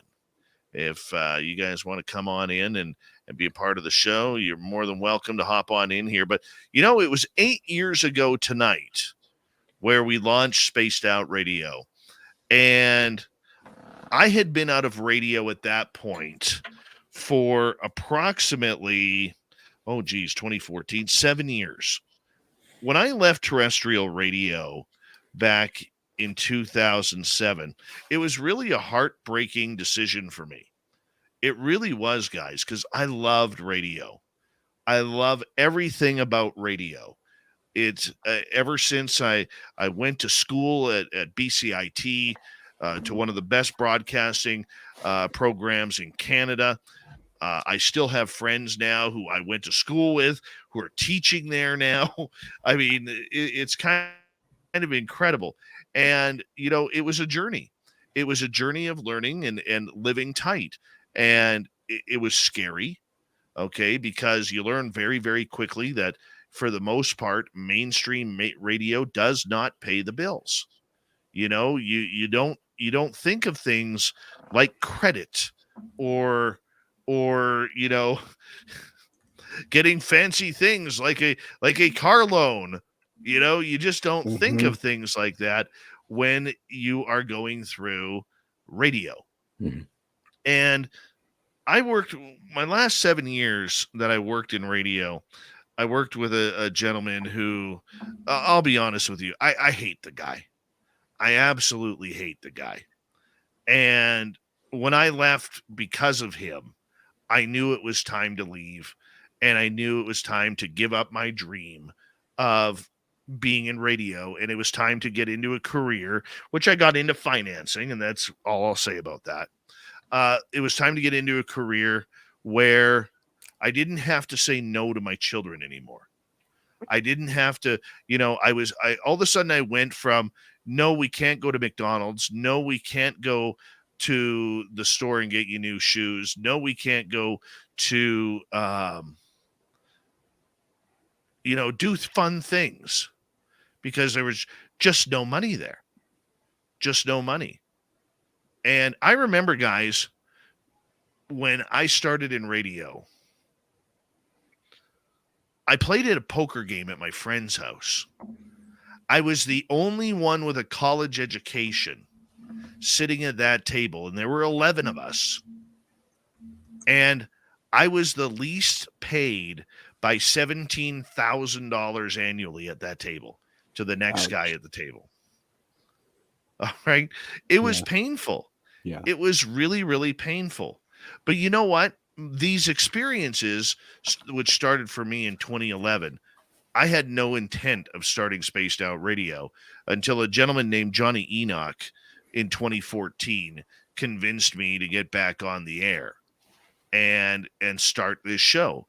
And when I walked away from terrestrial radio in 2007, I literally had zero clue about internet radio.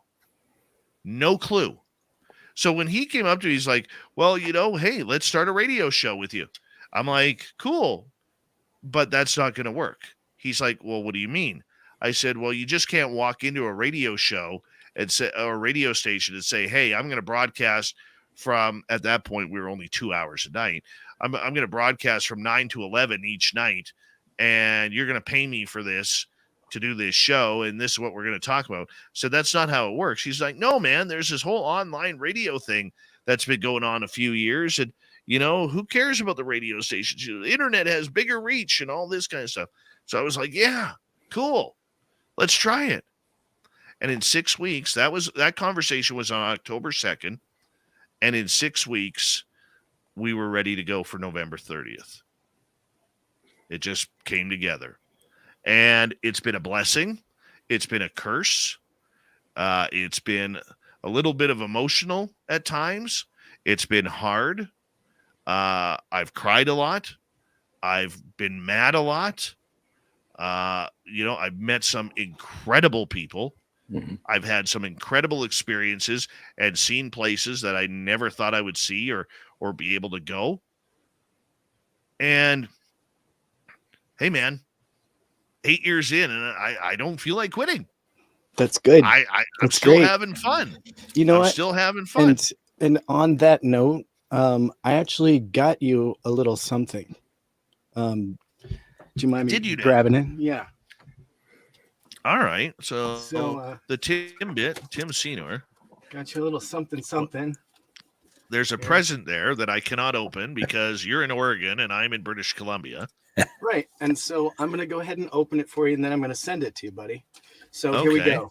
Ready? I'm ready. All right. I'm ready. Drum roll. That's right. And this opening up the paper? This isn't just from me. This is from everyone in your audience too. All right. But, I saw it. I was out shopping, and I knew I had to get this for you.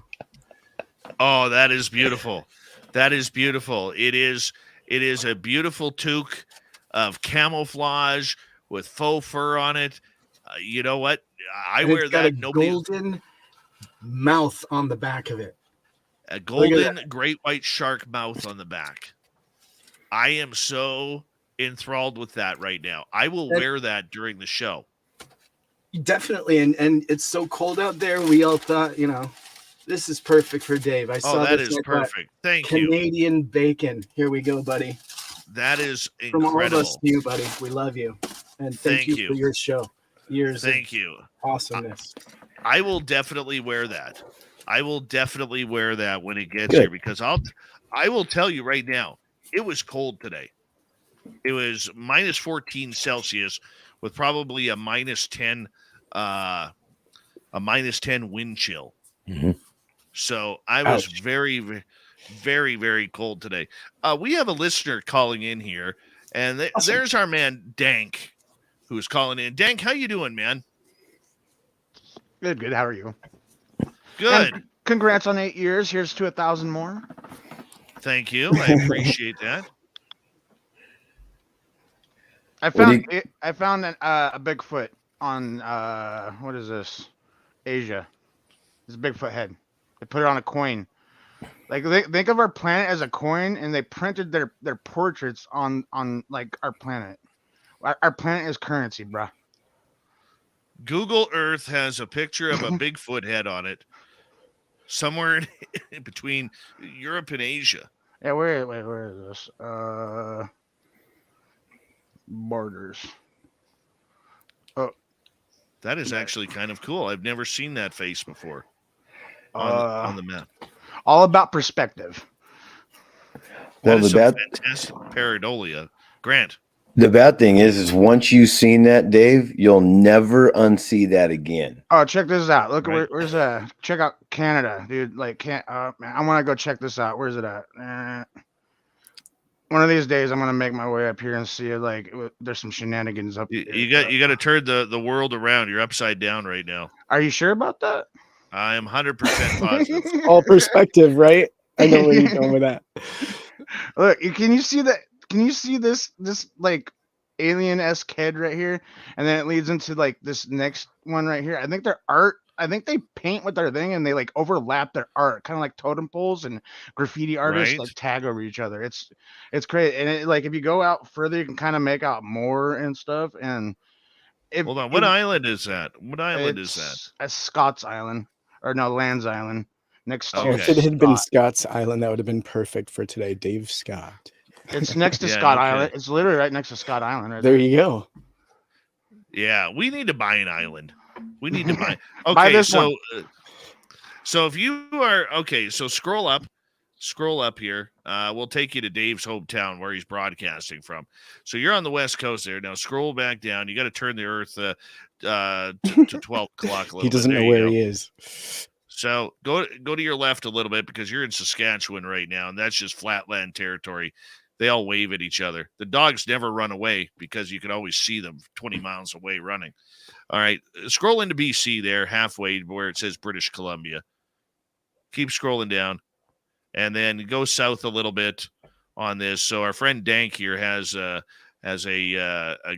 Google map too far. Now zoom in, keep zooming, now go to your east. Go to the east. No, that's west. The other east. There you go. Keep going. And where are we here? Oh, we're getting close. There you go. Now head south just a little bit. Just too much. Way too much. Okay. Now zoom in even further. Now, if you go north a little bit and to the east, northeast, and right there, right in there. What is that? Oh, we got to find the highway. That's not the highway here. Hold on. Yeah, keep going east just a little bit. There's Davey's hometown, just south, right there. There it is. Looks cold even from here. Yeah, that's the hometown. So where that big black spot is, right in the middle there, that's Dave. that's the town pond of 100 Mile House, the hockey rink right beside it. Cool. Oh yeah, that's the main drag. I will show you where the one and only Tim Hortons is.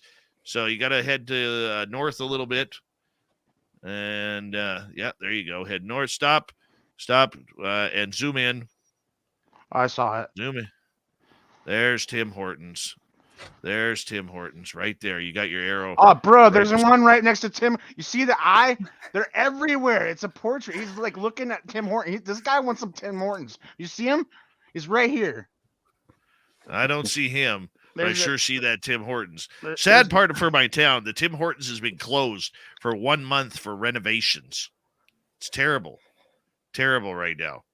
But nonetheless, that's hometown headquarters right there. Hometown HQ. So if you zoom on out, you can see how much forest there is between me and the other cities. So I literally am in the middle of nowhere. Dank, thank you so much Yes. for coming on in. We're going to send you back to your computer here, and we appreciate you, my friend. Thank you. Take care. All right. Let's say hello to Enzo. Enzo always has the best hair Hey, there of he our is. audience here. There he is. Enzo. I actually need to get it cut. Now, Enzo, I want you to do me a favor if you don't mind. You know, Sure. because you were at our Vegas party earlier this year, Yes, I and was. and you hit it big time there. You hit it big time. I did. You know, what was that like? You know, snapping that slot machine for like, I think you Look won at that. like That's great. What a great image. $2,500. Oh, $2,500 you won. it's beautiful. That was beautiful. That picture right there, Dave actually took that picture. That's I did take the picture. that was the first wave. I just was playing some slots. You and Ben and Joe Thin from Liz- UFO. Yeah, Thin Lizzy everybody was there? And I went across the craps. Roulette table to try and get a good picture of you guys, but the crowd was so thick I couldn't get back. I was like, and the high roller slots were right behind me. He's like, I'll throw a 20 in and lose all my money, and then I'll figure out how to get it back. And it just started hitting, and it kept hitting, and it kept hitting. And it was the $5 slot is what I was playing, and it hit, and it hit. And after about like and I was only doing like the single line. And then when I got up to like 200 or 300, I started like doing all lines. And after about the 10th or 12th spin, alarms started going off and sirens were happening and lights were flashing. I was like, what happened? Get the little thing that comes up on the screen. It's $2,020 some dollars. Wait for attendant to pay out. That's awesome. And I was like waving for you guys. It's like, hey, that was actually my biggest win on the slots. I usually, I've gotten like a few hundred here and there before, but nothing like that. And the other thing is, of course, you got to fill out a tax form, and they got to check your ID, and there's other, paperwork you have to do. And then they come out with a big stack of, actually, I still got some of it here. A big stack of bills, and just start. Look at that. Here He is still has his One, Vegas two, cash. Oh, I love it. Everyone should always, I'll get it by so you can see. Everyone should always have emergency cash on hand, which is the only reason to go to Vegas, because they just give it to you. It's really What's your easy. I don't address see what all again this there? gambling stuff is all about. People say it's so hard. Party at Enzo's house. Enzo, do you recommend our audience members come hang out with us in Vegas for the second annual one? This year? Yes. If not to see, of course, Dave, with wonderful 8 years, congratulations. Thank you. All the guests that you run into. I mean, days before the actual live show, I'm chatting with, Strat and Goodall and everybody else that was just hanging around that came in a few days early, and it was amazing times. But my favorite part was actually getting to meet all of the folks in chat in real life and have actual, face-to-face conversations. I absolutely loved it. It was my favorite part.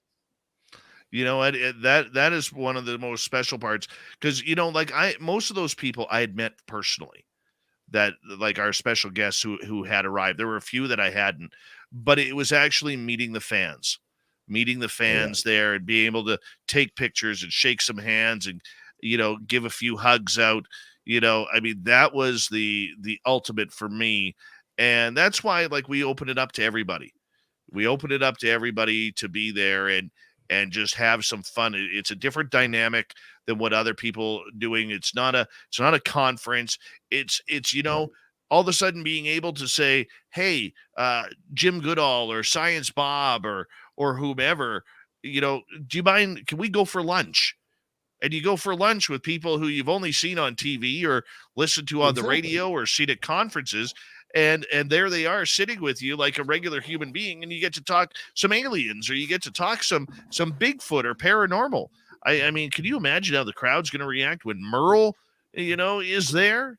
They're going to be like, Merle. Everybody needs their own Merle T-shirt. Could hang out with Carter Bouchard and get, signed books by him, that kind of stuff. I met Carter our first night there. We all went to dinner together. Dave and Carter and Science Bob and quite a few others. And to be fair, Carter and I, we were on the cool end of the table, but we had a blast, making jokes and just people watching and stuff like that, and just regular people. Oh, look at that! Oh yeah, this is a Lazar shirt too. Yeah, wear my Bob Lazar shirt. That's for sure. That is, we're going to have a few more activities this year.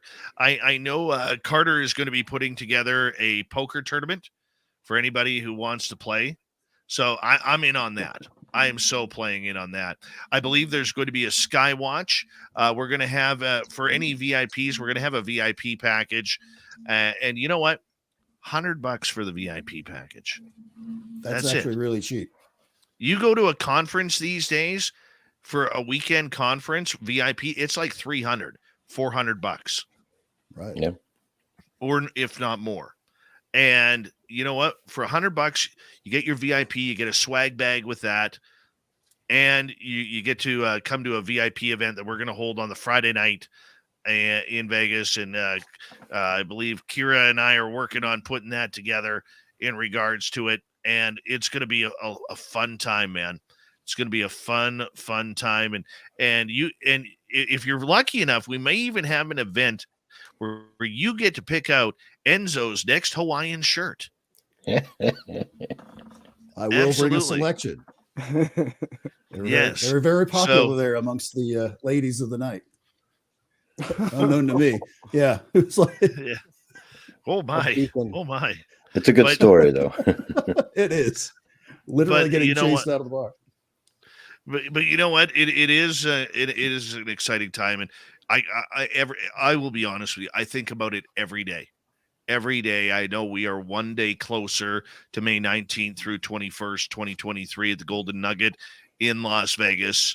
And we have got a room. There's going to be a 6 to 7 hour live YouTube show that night where we are going to be broadcasting. And all of our team, 100% of our team is going to be there. And you're going to get to meet them. We're going to get banners put up so that way people can get pictures taken in front of banners. And we're going to make it a lot more viable this year. So that way a lot of people can find their favorite people, get pictures with them, get autographs, get everything that you need. And hey, afterwards, let's all go for a drink. How about that? It's beautiful. I love it. Cheers. I love it. And Dave, it makes me laugh every time I think about it. But what's the song that runs through your head as you're perhaps on the plane about to land in Vegas? What's my song? What's that song that's running through your head? I have two. I have two. Number one is Paradise City by Guns N' Roses.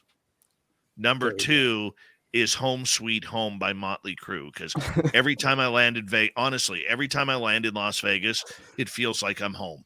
Like it is my second home. And I would absolutely, I love where I live because it's just an incredible place where I live.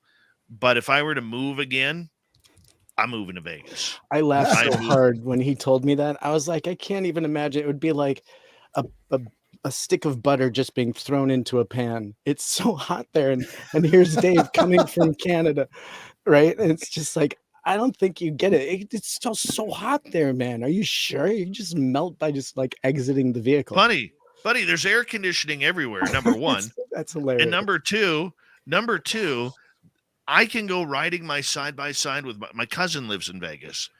Yeah. My cousin looks like Bob Vila. And so I call him Bob Vila. Cousin Bob, he lives in Vegas. He has a side-by-side. I have a side-by-side. And we'll go riding in the mountains until it's time to hit in for the show. You know? There you go. Yeah. Stay in the clouds. And when in doubt, every house has a pool. Every house has a pool. So that's okay. I see Nicole gentlemen, I'm gonna dancing out there too. Hello, Nicole. I'm going to get all of you guys to hold on right there because we are going to go to break here. We have one more hour, and I know Tim has a bunch of questions for me about the history of Spaced Out Radio. It is our 8th anniversary of the mighty SOR. I remember the nights when we had 10 to 15 listeners on the lowly Blog Talk Radio, and here we are now, 7 terrestrial radio affiliates, over thousands upon thousands of people listening to us on a nightly basis. All of you, it's a special kind of people that takes your listening to SOR. That's for sure. All right, we are clear. Awesome. We are clean. Congratulations, Dave. This is fantastic. Oh, dude. You know, I really look forward to the Vegas trip. You know, you know what? I'll give you one of the memories because he's in the chat room tonight. Mark Sanchez, fantastic hair, by the way, fantastic hair, and he was rocking a Hawaiian shirt too. But it was after the conference because I didn't get to, even though I was sitting right up front, I didn't get to see everybody. You know what I'm saying? Because there's a lot going on. And then afterwards, I walked downstairs and everybody was kind of in a couple of different restaurants. And I'm kind of bouncing. And Mark runs to me. He was like, Dave Scott, I was just there. Mark Sanchez from your chat room. It was one of the most important times because I didn't see him there. Not that I would know what Mark looked like because I'd never met him before. But it was just one of those happy moments that we were able to come together. And he's like, man, I made up these stickers for you. And can I give you some? And I'm like, yeah, man. And, you know, did you have a good time? And we had a great chat and, you know, just got to hang out with him or, you know, you get to see like Obi Flett from our chat room. That dude's a monster. Like he's at least 250 to 270. He's a big muscular man. Right. And he's just like, hey man, I'm Obi Flett. And I'm like, hey dude, what's going on? Like, don't crush me, you know? You know, and Chris Holm, who does some incredible art, you know, him being there and Science Bob and Nicole and you know, Melinda and Lorian and Jim. I mean, just Nate Rudd and Hallmark being there and Carter, you know, and I got to make a list here because I know there's a lot of people coming back from last year, but I know there's going to be a few new people coming in as well. I just got to start preparing a list here pretty quick on who people will get to meet, but it's going to be awesome. It's going to be absolutely great. I look forward to it. One of my favorite things too was getting to hang out with. I'll be right back, guys. You guys chat with Dirty Filth for a little bit, and actually got, you know, a little mini Filth original. That's there. cool. That was the lizard. Yep. Oh, that's funny. You got the lizard. I got the the monolith or megalith or something like that. And you can get his book of filth on Amazon, right? Mm-hmm. In fact, here's what it looks like. Just for anybody that wants to know, this is Cryptic Cartoons by Dirty Filth. You can find it on Amazon. There's a couple other places you can find it as well. He also just came out with a calendar the other day, so look for that. Oh, that's going to be awesome. Calendar, that's great. I didn't know about that one. Yeah, just getting to see all the people from the chat was my favorite part. There was a point during one of the nights. It was the Saturday. It was after the show, the live taping or the live recording rather, and a group of the folks in the chat, which, you know, was the first time I met him, literally like grabbed me. He's like, hey, come out here where we can talk. That was the one downside of where we were at, is everywhere is loud. So we're actually having a conversation in the middle of the casino floor because that was the quietest place. But it was literally, it's like, hey, we want to tell you our story. We want to hear your story because we know you're not going to like snicker at us or laugh at us. We're all the same here. You're at least going to hear us out and, you know, give us your thoughts and all that. And we want those thoughts. And it was just four of us that we went one at a time around our little circle. And, you know, there was a ghost thing, and it was a UFO thing. It was a shadow person story. There was all of these stories of things that everyone had personally encountered, and we all got to share in that. And I loved it. I could have sat there for the rest of the night doing exactly that. Yeah, that's the best. It was a lot of fun. We should have Nicole jump in so that she's here for Dave. Yeah, I see her in the chat. Nicole, jump in. He probably loved to high five you today of all days. Yeah, Vegas is fun. I mean, the funny thing is, for me, the only time I won, Dave had just gone upstairs to his room, and I was like getting rid of whatever I had left in my pockets. And I had a couple of win tickets, and so I was spending those, and I won $500. And I was like, nice. Oh, should I tell Dave? And I'm like, no, I should not tell Dave, because it was like one of those things we had, you know, not really seriously gambled, but we'd pissed away, like maybe $200. And so it was just one of those things. I decided not to tell him. I didn't tell him until I was like home. I just was like, I felt so bad. I was like, oh man, it was like one of those things where you're not even trying, Yep. I was like, oh, That's how it works. yeah.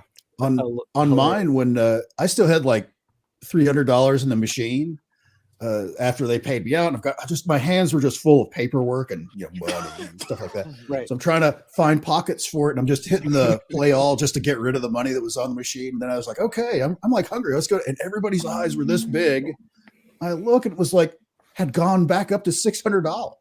And you're like, know, oh man, I'm never gonna get out of here. Dude, you kept hitting on that machine.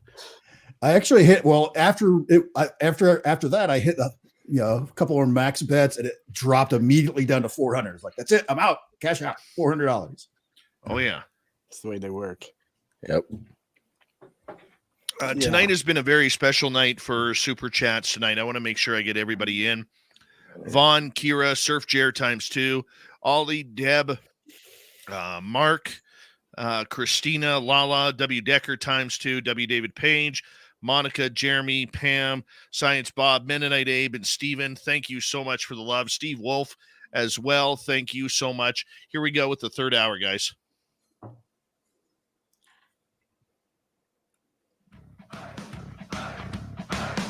Would you like to connect with us? Head to spacedoutradio.com for all your latest show info. Now, back to Dave Scott and SOR. Third and final hour of Spaced Out Radio tonight.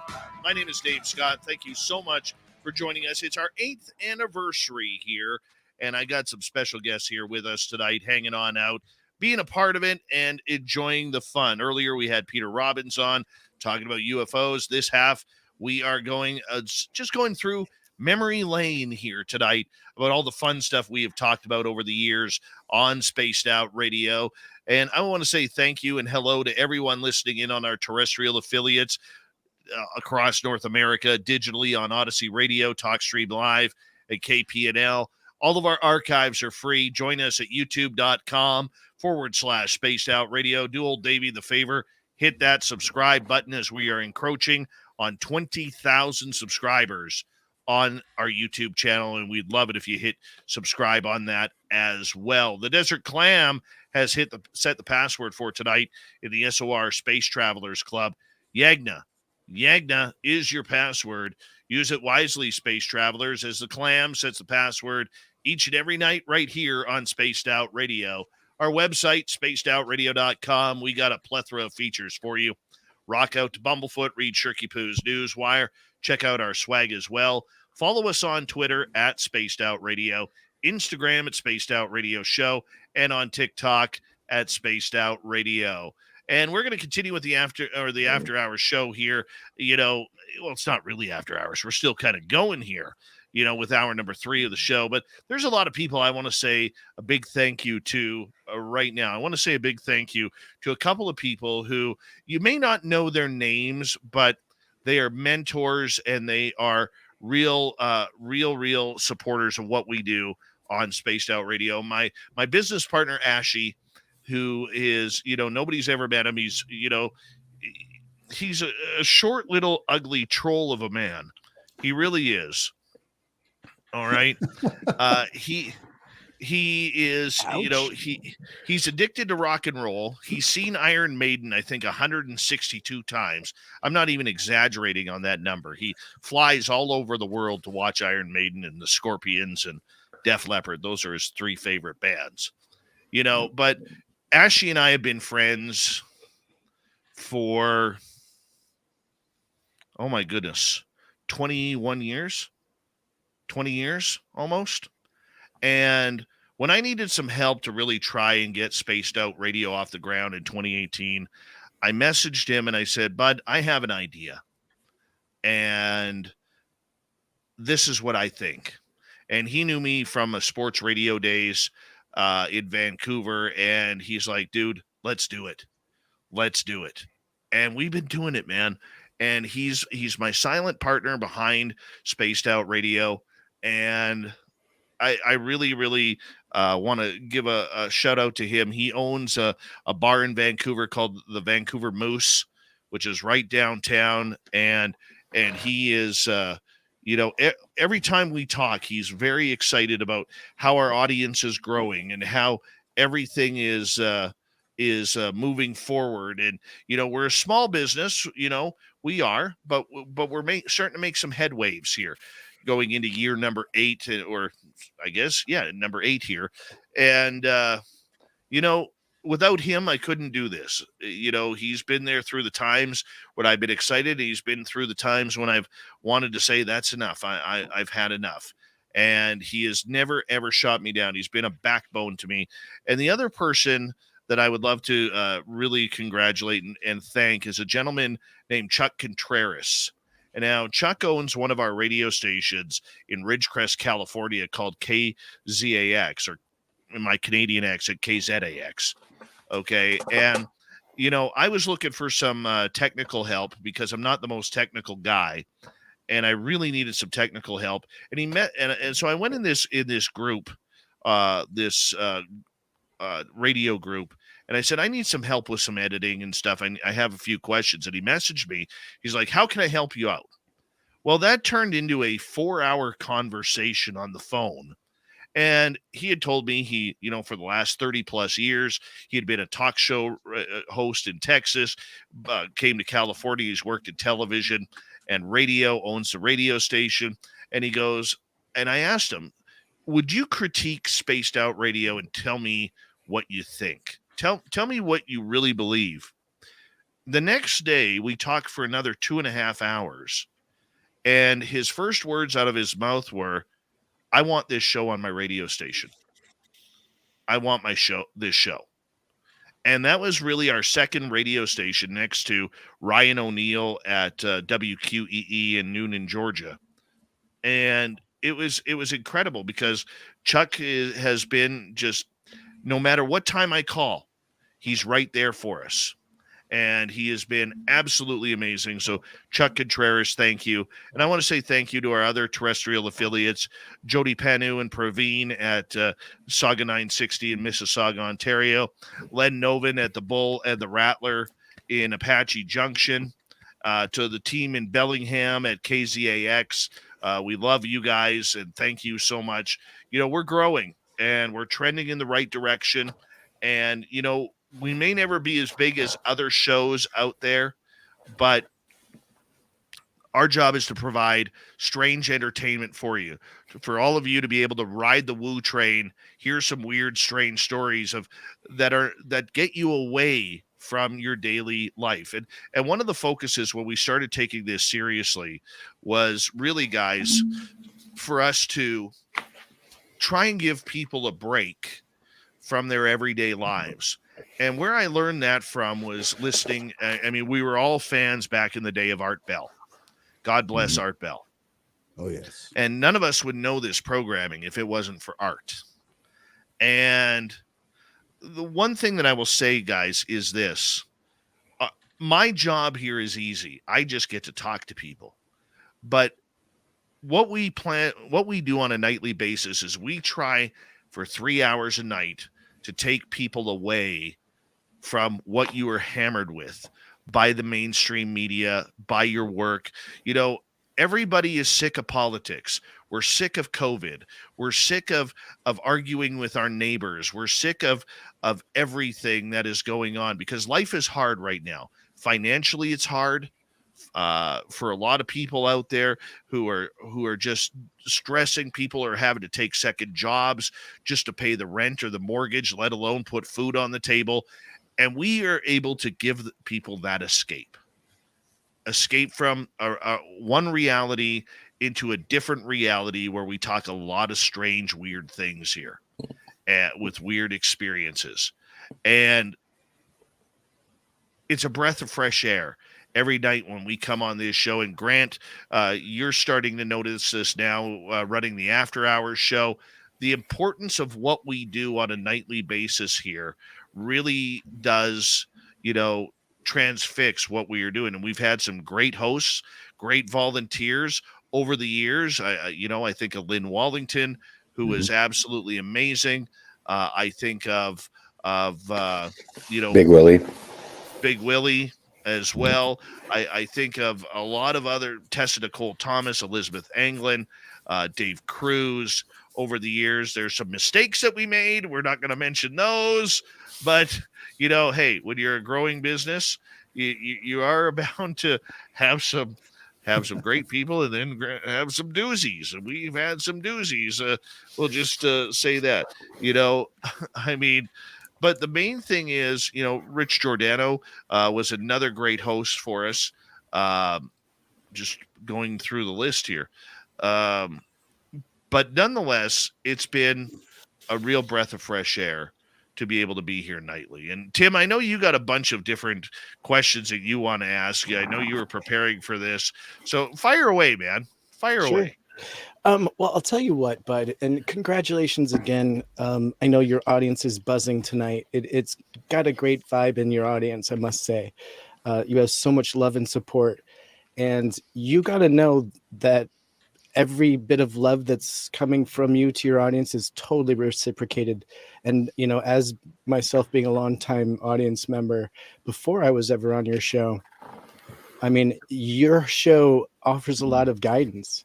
It's not all woo, and you have incredible guests, and your style is very easy. So you get a lot of the truth out of your interviews, and it's great. I wouldn't change a thing. You're dynamic, my brother. Thank you. So absolutely. And the fact that you look a little bit like my favorite human on the planet, Jerry Garcia, which I couldn't tell, doesn't hurt at all. I mean, there's just that. But anyways, so keeping to your origin story, I would love to know the origin of the perfect name for your show, Spaced Out Radio. Oh, goodness. How did we get that? We wanted to come up with something that nobody else was using that really kind of fit the form of the format that we wanted. I was going through at that time a lot of UFO stuff personally. I had just been taken for the first time that I knew of, and I wanted something that was going to capture that. There were a couple of other names that we were going with. It was more Canadiana. It was more West Coast kind of stuff. And it just didn't fit. And one night it was just like, I wonder if Spaced Out, because people are kind of spaced out at times at night, and you never know. I mean, we're at a nighttime audience. Some people will be having a drink before bed or a hoot or whatever you do. And, we're going to bring them some weird spacey type topics. And that's how the name kind of formed. Yeah. It works on so many levels. And I think your audience gets it on all those levels. It's just great. It's such a perfect fit. And so I guess my next question for you would be, and you kind of answered it a little bit, how close is your personal experience motivated this show? And perhaps how close is some of these topics to the bone for you? Is this why you did the show? I did the show originally and started this show originally to try and find out answers from people who had been researching this a long time. But the problem that I had when I was doing my own research on everything, I would find things that were similar, but never exactly what I experienced. And it frustrated me. It frustrated me to the point where, I thought a lot of these people would have answers, whether it was Stanton Friedman, whether it was Lori and Fenton or Melinda Leslie or Danny and Brinkley or Bill Bean or a lot of these people who we've interviewed over the years, Grant Cameron, Paul Hellyer. And the one thing that I learned was they may have a lot more knowledge about the events of the subject, but nobody is close to the answers. There's not a soul of us that are close to the answers. There are some people who I have met. Okay, Geraldine Orozco is very, very tight with me because her and I have experienced a lot of the same things. A new person who we just had on the radio a couple months ago in Lily Nova. She reminds me so much of my good friend Samantha Mowat, who I had the alien experience with in the forest. I look at all of these people, and everybody has their own game or their own dynamic of what they bring to the table.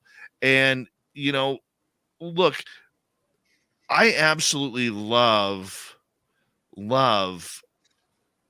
lot of the topics that we talk about. I could talk about it every single day. I really could. Okay. And granted I do, but in my daily life, this has become a part of me. It's who I am. We got an audience question here coming from Kelly. Excellent. What topic or phenomena remains your most favorite and why? There's a couple things I love. I love interviewing people who are experiencers, people where you may not know their name, okay, but this has affected them so greatly. Like recently, we just did Nicole. She's called the UFO on Twitter. She felt, after years of listening to us, that we were the ones that she wanted to tell her story to. I love stories like that.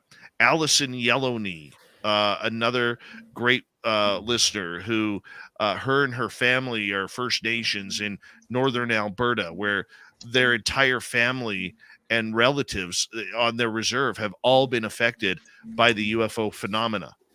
I love stories like that. The stories that I would love to cover more of that really intrigue me, I love time travel.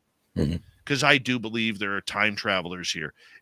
Immortality, because I do believe there are immortals here. Where they are, I have no idea. I love telepathy, because I do believe that we all have that ability to do it. But those would be my 4 favorite topics of what we do on a nightly basis. So thank you for your question, Kelly, who is recently a guest on this show as well. Fantastic. But you meet some interesting people. You do. I mean, our Keith Andrews. I mean, that resident weirdo, I absolutely love him. I absolutely love him. And a lot of people who listen to him will say, this guy's a complete nutbar. But you get to know him on a personal level, and then all of a sudden he tells you what's going on or what's going to happen, and that experience happens. It blows your mind. Right. I'm going to go ahead and run into my next question, if that's okay. And go right ahead. So you've interviewed thousands of people. You've done a ton of shows, and you've had some incredible guests with incredible stories.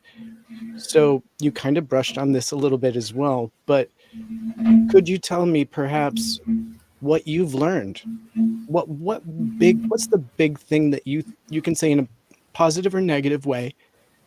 What can you say you've learned from all this work that you put into this show? Just trying to figure out. We were getting a little feedback there. I don't know if it's from Grant. Grant, it might be you, or is it you, Timmy? I don't know. I know it's not Enzo, because he's got like $1 million studio there.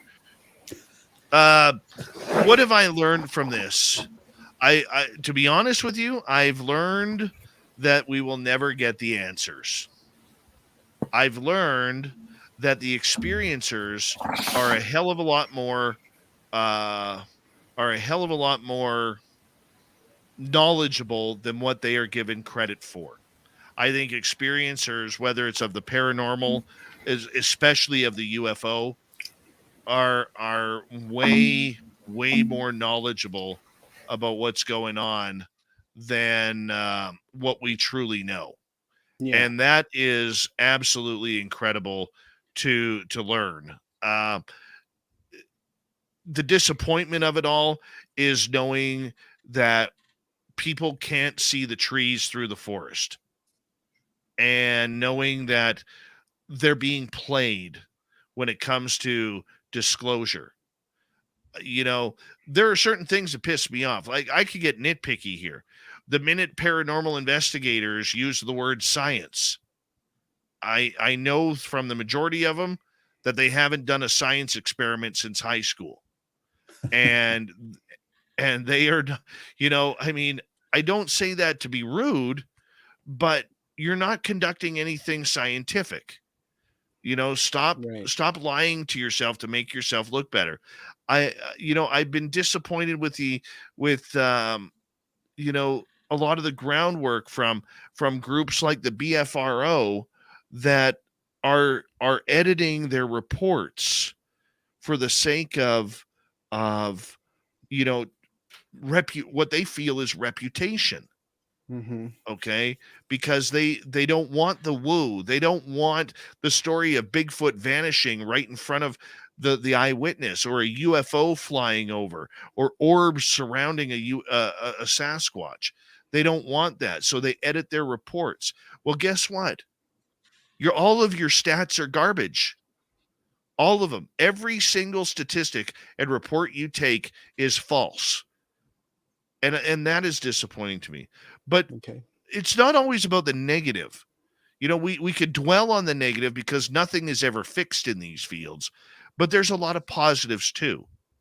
Okay. The positives of meeting some great people who've experienced something that is so out of imagination that they can't even tell whether they're coming or going. Right. And I like bringing that emotion. Like, a lot of times you'll hear me use the term with an experiencer. How did it feel? How do you feel? Because I want that personal connection with that person for our audience to know how they were affected by this phenomena. And once we all figure out that this is real, you are literally looking at something where we can grow. Because, Tim, I may have a quarter of the answer. Enzo may have a quarter of the answer. Grant may have a quarter of the answer. You may have a quarter of the answer. But if we don't come together and talk about it, how are we supposed to figure it out? Exactly. And that's what's important. Totally agree. Totally That's agree. great. And what a great answer. So you've inspired thousands of people to look into topics that normally they're a little uncomfortable with. And so we've talked about things between just the two of us of how we can expand the platform. And I'm wondering, to you, sir, in your ideal situation, you have the world at your fingertips. You can inspire millions using this platform. What would be the one message you would like to convey perhaps to the next generation or to everyone that's out here? Just maybe a personal note, but just, you know, this is just a moment for you. If you're getting into this field, okay, and trust me, there are more good people in this field than there are bad people. And there are some not so good people, or there's some good people in there who do some not so good things. Okay. Number one, if you're going to start a podcast or a radio show or YouTube channel on these subjects, be professional. Okay. Don't sit there and eat your yogurt or have an ice cream cone or have a steak right while you're there. Number two, be sober. If you're having guests, be sober. All right. Because the most important thing that I've learned in this whole journey is time. Everything has to do with time. Like, we're coming to a commercial break in 30 seconds. We have to time that out. Okay. But when someone gives you their time, whether it's in the audience or whether it's a guest, respect that time. Respect their time that they are giving you. And I think it's a lost art. You know, with everybody and their dog these days having a podcast because they want to get their opinion out because they're frustrated that, you know, they haven't found a radio show or a YouTube channel that suits their niche, they start their own, which is great. I will encourage that all the time. But stop acting like a know-it-all, because nobody knows everything, and respect people's time. We'll continue that when we return on Spaced Out Radio. We're celebrating the 8th anniversary of the mighty SOR. Hard to believe we've been on the air 8 years. talking about all the things that go woo in the night. And we'll be back for the final half hour of this show when we return. Stay tuned. You know, but getting back to my point there is, like, when I train Grant, or I've tried to train other hosts, it really is about being conversational. You know, stop with the bullshit aha caught you moments. We don't need those, because a lot of times what's happening in society, we see it on social media. You can have an entire page of notes, but there's all these people out there that want to focus on the one little controversial sentence. They're not worried about the lead up to that sentence or the explanation of that sentence. They just want that aha caught you moment. And that drives me nuts. It drives me nuts in society. It drives me nuts on this show, because I've had people, hey, no politics on this show. Why are you talking politics? Well, right now UFOs are political, so we're going to go down that road. We're going to go down that road. We're not talking about budgets for food or healthcare or crime or military. We're not talking that. We're talking UFOs. But somebody wants to give you that aha caught you moment. You're talking politics. You're breaking your own rules. Piss off. Yeah. Yeah. That's what I don't like. If either of you guys have anything, please. I'm sorry I'm dominating stuff. I came kind of prepared for Dave, so please. Those were great questions. Yeah. I just have one that I'll hold off on, but okay, it's cool. along the same rounds of the last one you had, but this was more you. Ask away. We got like 3.5 minutes, Ev. Go for it. Oh, my question was going to be that you mentioned time travel earlier. It made me think, okay, if you had like that elevator pitch type moment, just a few seconds, what would 2022 Dave say to 8 years ago, Dave, as advice for the show? Tasty. One part I'm not allowed to say on the air. Okay. One part I'm not allowed. I know that part. That's yeah. Probably the big thing is this. You're going to go through a lot of ups and downs. You're going to be frustrated. You're going to have a lot of moments where you think you've taken those 2 steps forward, but you're taking 1 step back. It's not 3 steps back. It's 1 step back. You're going to have a lot of people who love you, who are going to move on to their own projects and leave you hanging. And, you're going to put a lot of trust and faith in people who don't really have your trust and faith in return. Been through that a few times. You're going to, and then of course you're going to whisper very quickly, avoid Chipotle in June. Yeah, exactly. You're going to meet some incredible people along the way. You're going to become more fickle. Like, for instance, I don't believe, Enzo, when somebody who I've never heard of, and I see it all the time on Twitter and Facebook, the helicopters are flying over my house, or I got followed by black SUVs. And I sit there and think, I do this every day publicly with my face on camera, and there's only been one time that I know of that my phone has been tapped. Okay, one time that I know. And that was a cool experience with Everett Themer, where literally we were telling the person to hang up on us. Like, literally hang up the call. And I think it was after the 5th or 6th time that had happened that they finally got bored of us and stopped. But we knew it was a CIA. I mean, then you take excuse me.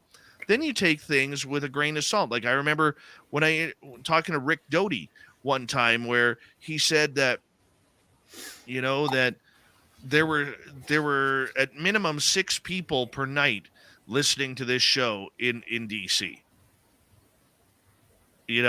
What from the alphabet agencies when we had certain topics on. So we're talking UFOs. they're listening. He gave me the name of a guy named Gene. Now, is Rick telling me the truth? Because I think that's kind of cool.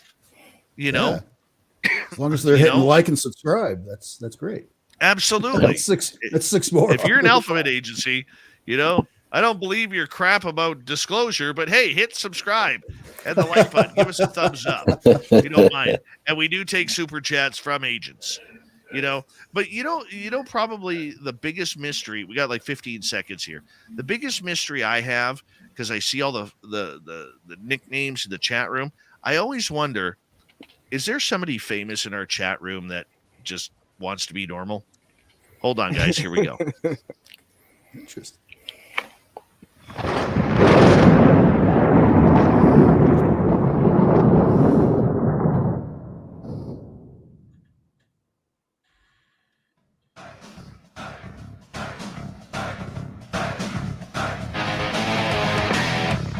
Round and third, we're heading for home tonight on Spaced Out Radio.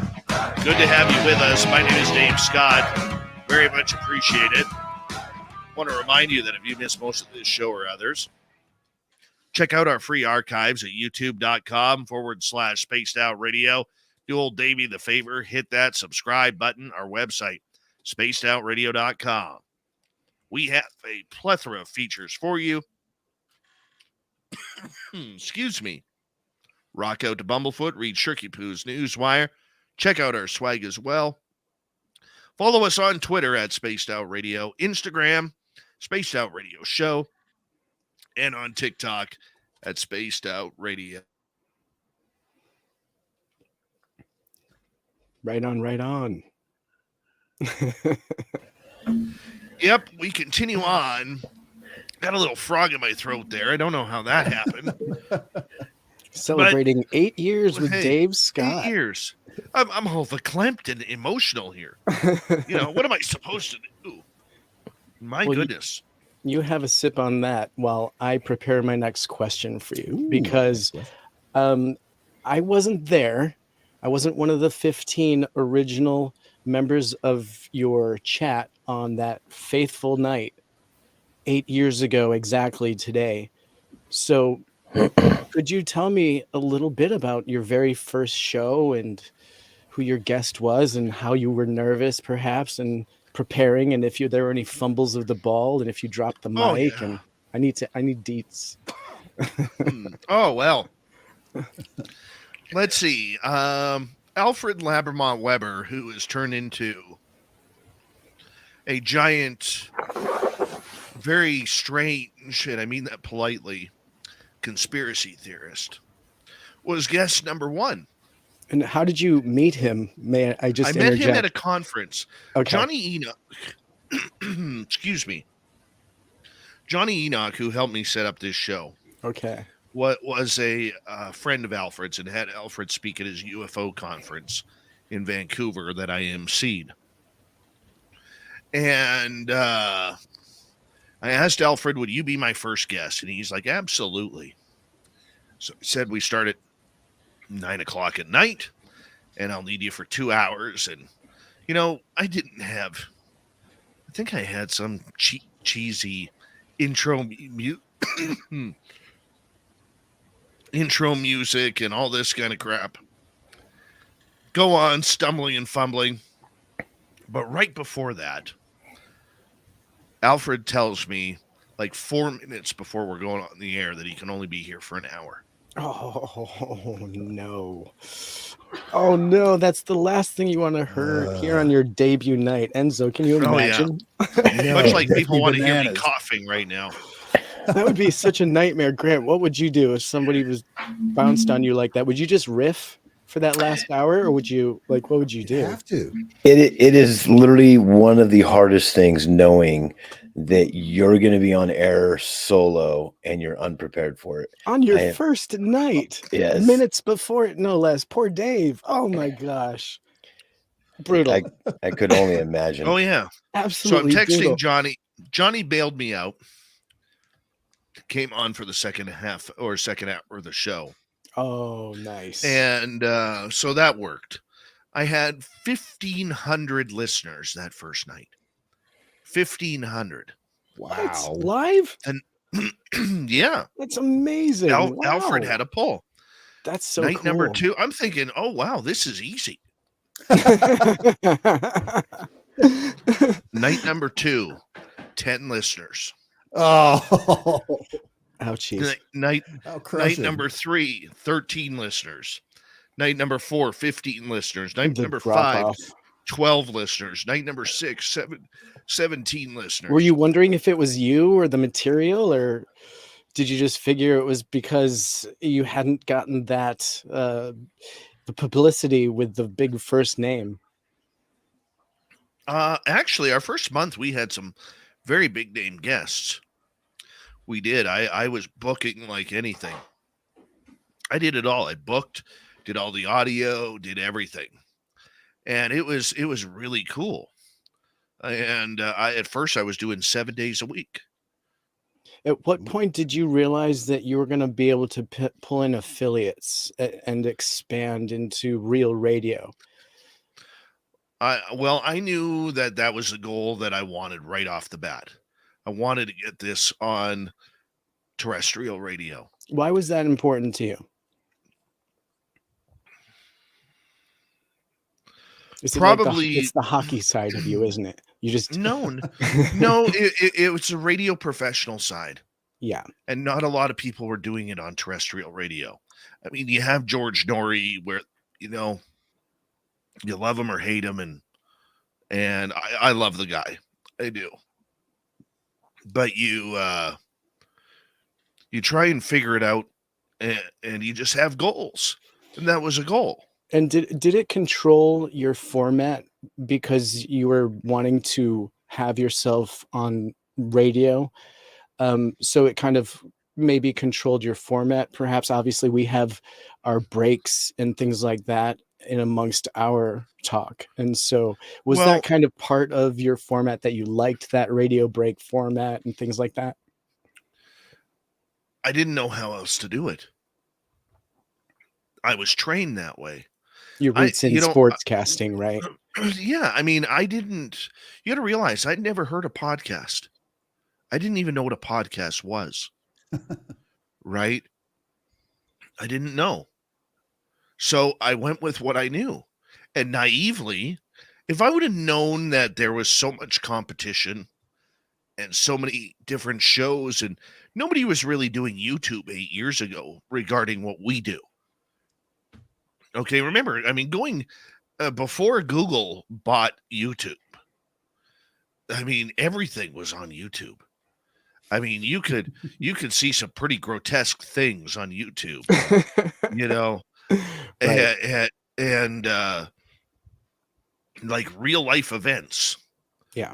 That were just bizarre. That's yes. You know, right.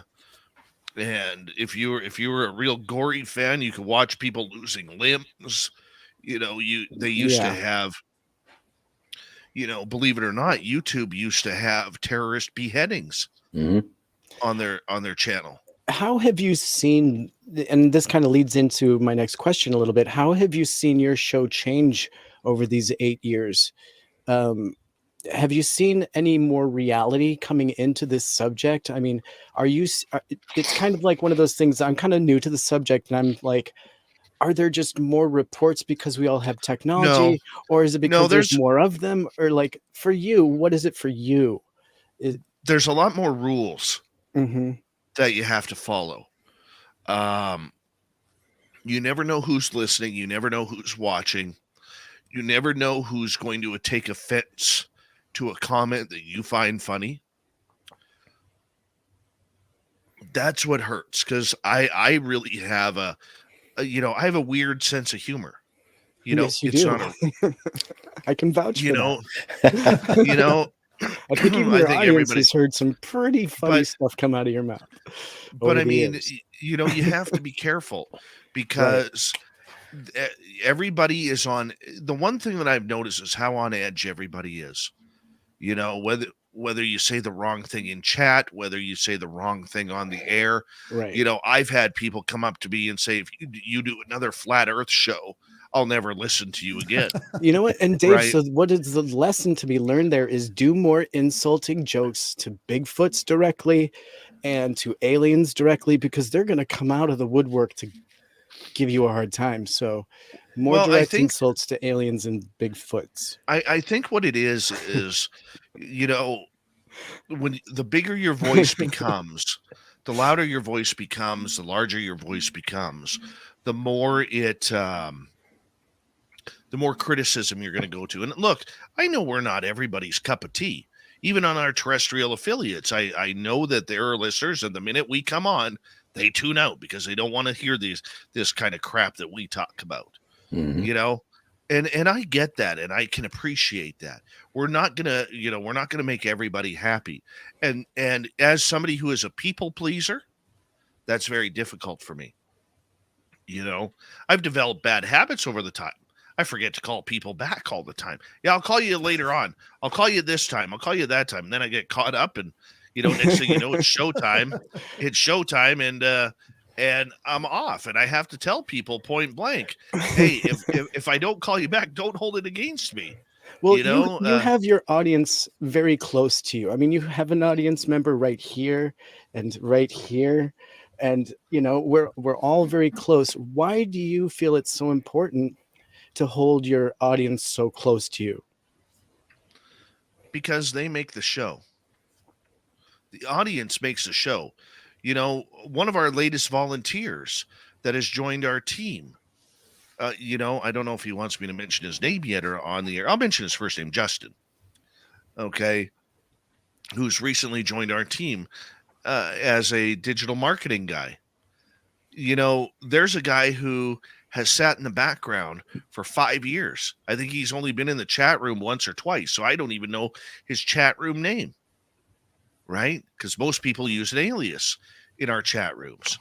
And I look at somebody like that, and they're like, I want to be involved. I want to help. I feel I can help you out. You look at all these people that are out there, man. They're tired. They're tired of the same newscast every day. They're tired of journalists giving their opinions rather than telling stories the way journalists are supposed to tell stories. They're tired of fake news, whether you're a Republican or a Democrat. They're tired of politics. They're tired of everything doom and gloom that is going on. Never mind the world. Let's just concentrate on North America. So when they come to us, we have to be ready each and every night to provide that entertainment. And trust me, I've been ripped. Well, you have a big show. You shouldn't be about entertainment. You should be about facts. Facts about what? Your facts are different than mine. It's much like, every now and again we'll get somebody in our chat room. Well, you have no proof. This is BS. You have no proof. What is proof? What is proof on anything that we do? Well, you have no pictures, you have no videos, you have no this. All you have is a bunch of people telling stories. True. And in a court of law, those people telling those stories are good enough to put someone away for life or give somebody the death penalty. Exactly. Okay? Yep. So why is anecdotal proof good enough for the court of law, but it's not good in the court of UFOs or Bigfoot or paranormal? That is so frustrating. Great point. I got a question here from Dank. What would you recommend to aspiring radio hosts to help make overall workload more efficient? Use streaming platforms. So that way you don't have to do everything yourself. It's worth the $50 to go on Spreaker. And the next thing you know, once you hit stop on that show, on the recording, it is distributed to 15 or 20 different podcast sites. Saves you a ton of work. A ton of work. Learn YouTube. Okay? Stay away. For some reason, in our field, there are all these little networks that are popping up again. We have this ABC Paranormal Network. We got DCF Paranormal Network. And they're promising millions upon millions of listeners to people. And if you pay us $100 a month or $500 a month, we'll put you on our station. We'll guarantee you that you'll have 100,000 listeners a night. Guys, I've been doing this for 8 years, and I've never paid to play. Don't pay to play, because all you're doing is paying somebody to lie to you. That's it. Okay? I know what our listener total is. We've calculated it by books from radio and by online views and listens. We average, thanks to our terrestrial radio stations and our digital stations that carry this live, we average about 177,000 listeners a night. Now, that's a lot. So when I hear somebody on some dinky online program that has 261 followers on Twitter, 87 on Instagram, and they're promising their hosts are getting 1 million listeners a night, yeah, stop lying. And never pay to play. Why would somebody pay when you can go on YouTube and do it for free? Or you could go on Rumble or BitChute or Twitch. You can do it all for free. That's it. It's simple. So, and the other thing too is never talk over your guest. Let your guest speak. Too many podcasters out there will hammer their guests. They think, I'm going to get the truth. I'm going to call BS on you. I'm going to hammer you. I'm going to make a statement. What does that do? It just makes you look like a jerk, number one. Or I remember I was a guest on one show where they would ask me experiences. I would start telling my experiences. Then they would cut me off to tell me their own experiences. Okay. I think I've been on that show. Yeah. So it's a little weird at times, but nonetheless, it's way better than I could imagine. I mean, guys, think about it. We get to talk about all the cool, weird stuff every night. Living the dream. Yep. And, you know, it may not be for everybody, and I know it's not for everybody. I sure as hell know my father will never tune in. Okay? But the big thing is this. We get to talk about all this real cool stuff that people are starting to open up and realize that we're not the crazy conspiracy tinfoil hat wearing morons that they thought we were, that there is an edge of truth to a lot of this. And you know what? I got to admit, I go around town, people know what I do. I like being the town weirdo, man. I do. I like being that guy who is, hey, you know, like I go get a haircut last week, and my hairstylist Nikki, she's like, before you even come in, you better be loaded with some weird stories, man. I need an update. I need an update of what's going on. I said, well, I did see Bigfoot a few weeks ago since I last got my haircut with you. What? She actually stopped the haircut that she was working on, and she's like, you got to tell me this. And then the lady whose hair she's cutting is like, well, yeah, forget about my hair. Let's hear about the Sasquatch. You know? You bring up such a great point right here, Dave, and I'm just going to interrupt you very briefly to kind of highlight that. The fact of the matter is, when the skies go dark and things get weird for everybody, your show, this is where people will come to find out what's going on. And so the fact is that people are curious now, but at some point, there's going to be a sense of urgency behind their questions. And the fact that you're there, that your show is there, that people like Enzo are out there and Grantavius that have been researching and do know some of the truth behind this, it's going to be very useful come crunch time. And crunch time is inevitable. We know that. All your audience knows that too. And so the fact that you've been dedicated, you know, to bring this, you've softened it, right? This topic has been softened. I know I'm a little more open to, you know, the possibility of a Bigfoot adventure through you. You know, you're making me aware of that possibility that I could really go do something like that, even though I have a fear of it. I'm willing to confront it. Well, in a very real sense, you're introducing the public to that very same experience, because perhaps someone else will go on an adventure carefully with your advice and some of your interviews advice. And on the same note, we're going to learn a lot about UFO and UAP, whatever you want to call it, over the coming months. And these shows like yours are going to be the source that the public turn to when they're looking for what the hell is going on. And Very I don't true. usually swear, but that is what it's going to be like. And so we applaud this show and we love this show. And it is a break. It's a break from the hard news that nobody really wants to turn CNN on and watch all the time. We need a little other news. And so that's what this is all about, the other news. Well, gentlemen, we got about 90 seconds here before we got to say goodnight to our radio audience. And I got to say this. It's been 8 years. There's been some great experiences. Getting Lou Elizondo to admit that he's seen aliens. You know, that'll always be a highlight. Nelson Dellis telling us what's it like to almost die on Mount Everest. Not once, not twice, but 3 times.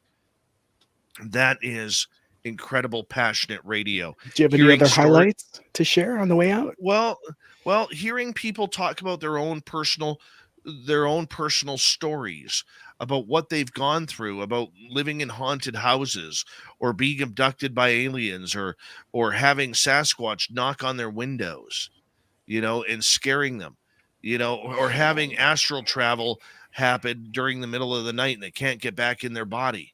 I mean, those are the stories that we're going to continue to tell. That's what makes us fun. That's what makes us do what we do. And each and every night when we get to bring in some of these strange, weird topics, we only ask, don't judge us on one show.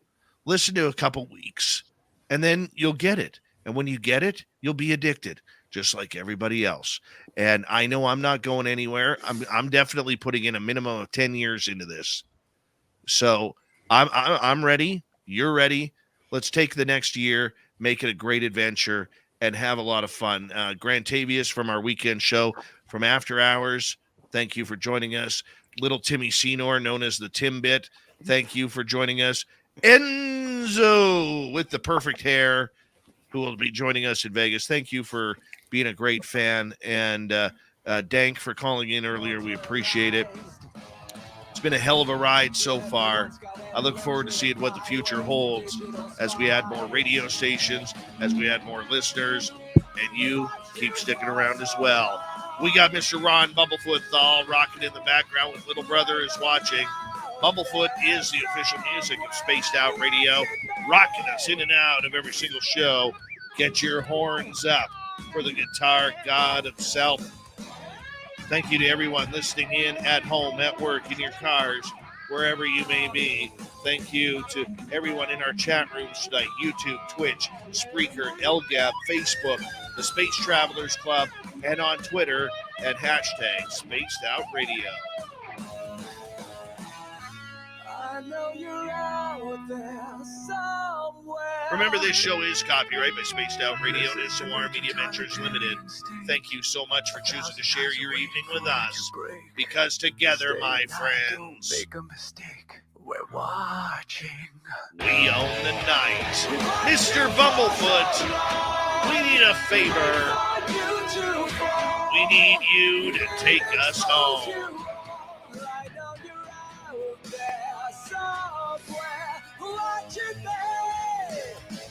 Yes, the Woo train has docked for the night.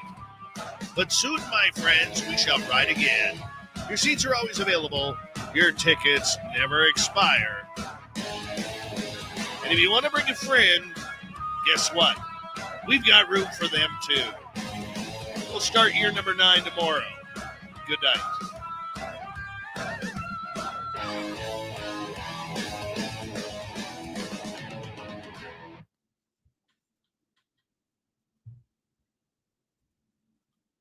Woohoo! Yeah. Congratulations, Dave. Great show. Thank you. Great show. Thank you guys for being a part of it. The super chats have been incredible tonight. I have to give a shout out here to everybody, if you don't mind, quickly. Please.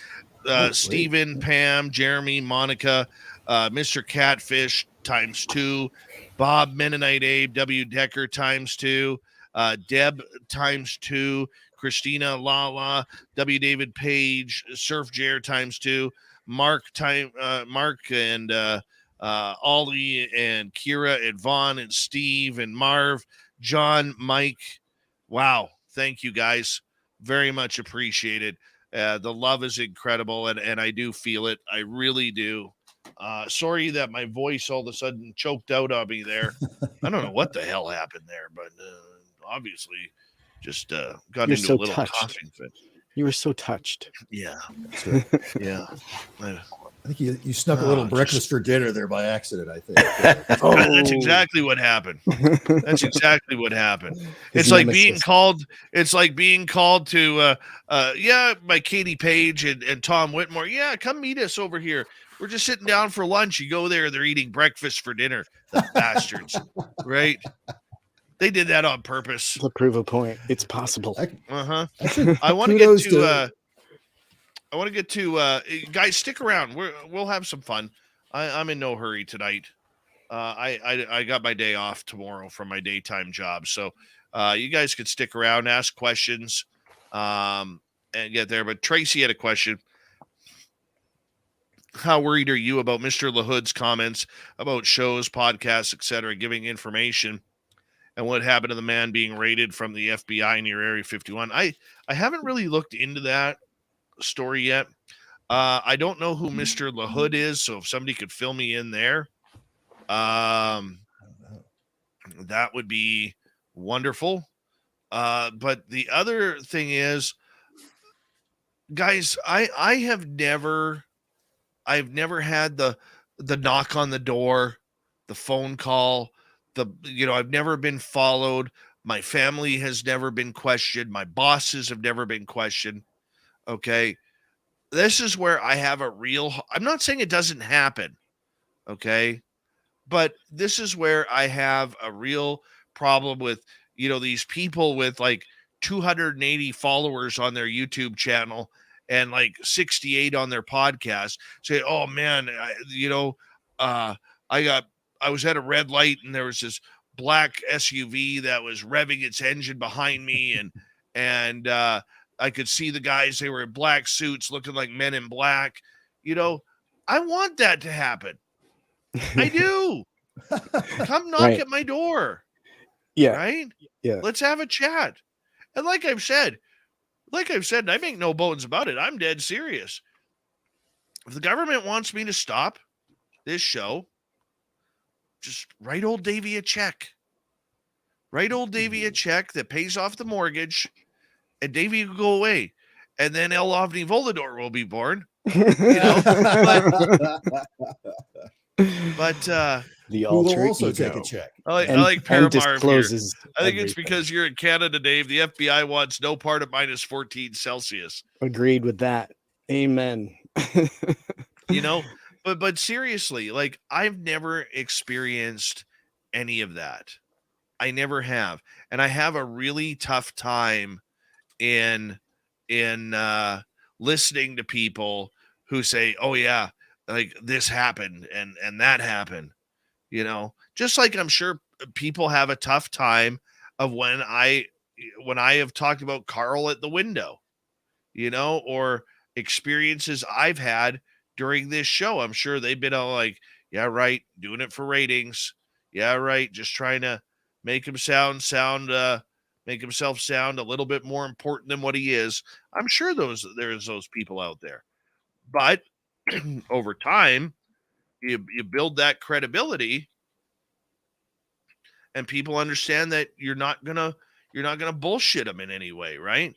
You're not going to pull the wool over their eyes and say, hey, I got an alien at my window, and you're just doing it for ratings, or you're doing it for a TikTok or anything like that, So that's where I get a little bit concerned, and like I've always said to our audience too,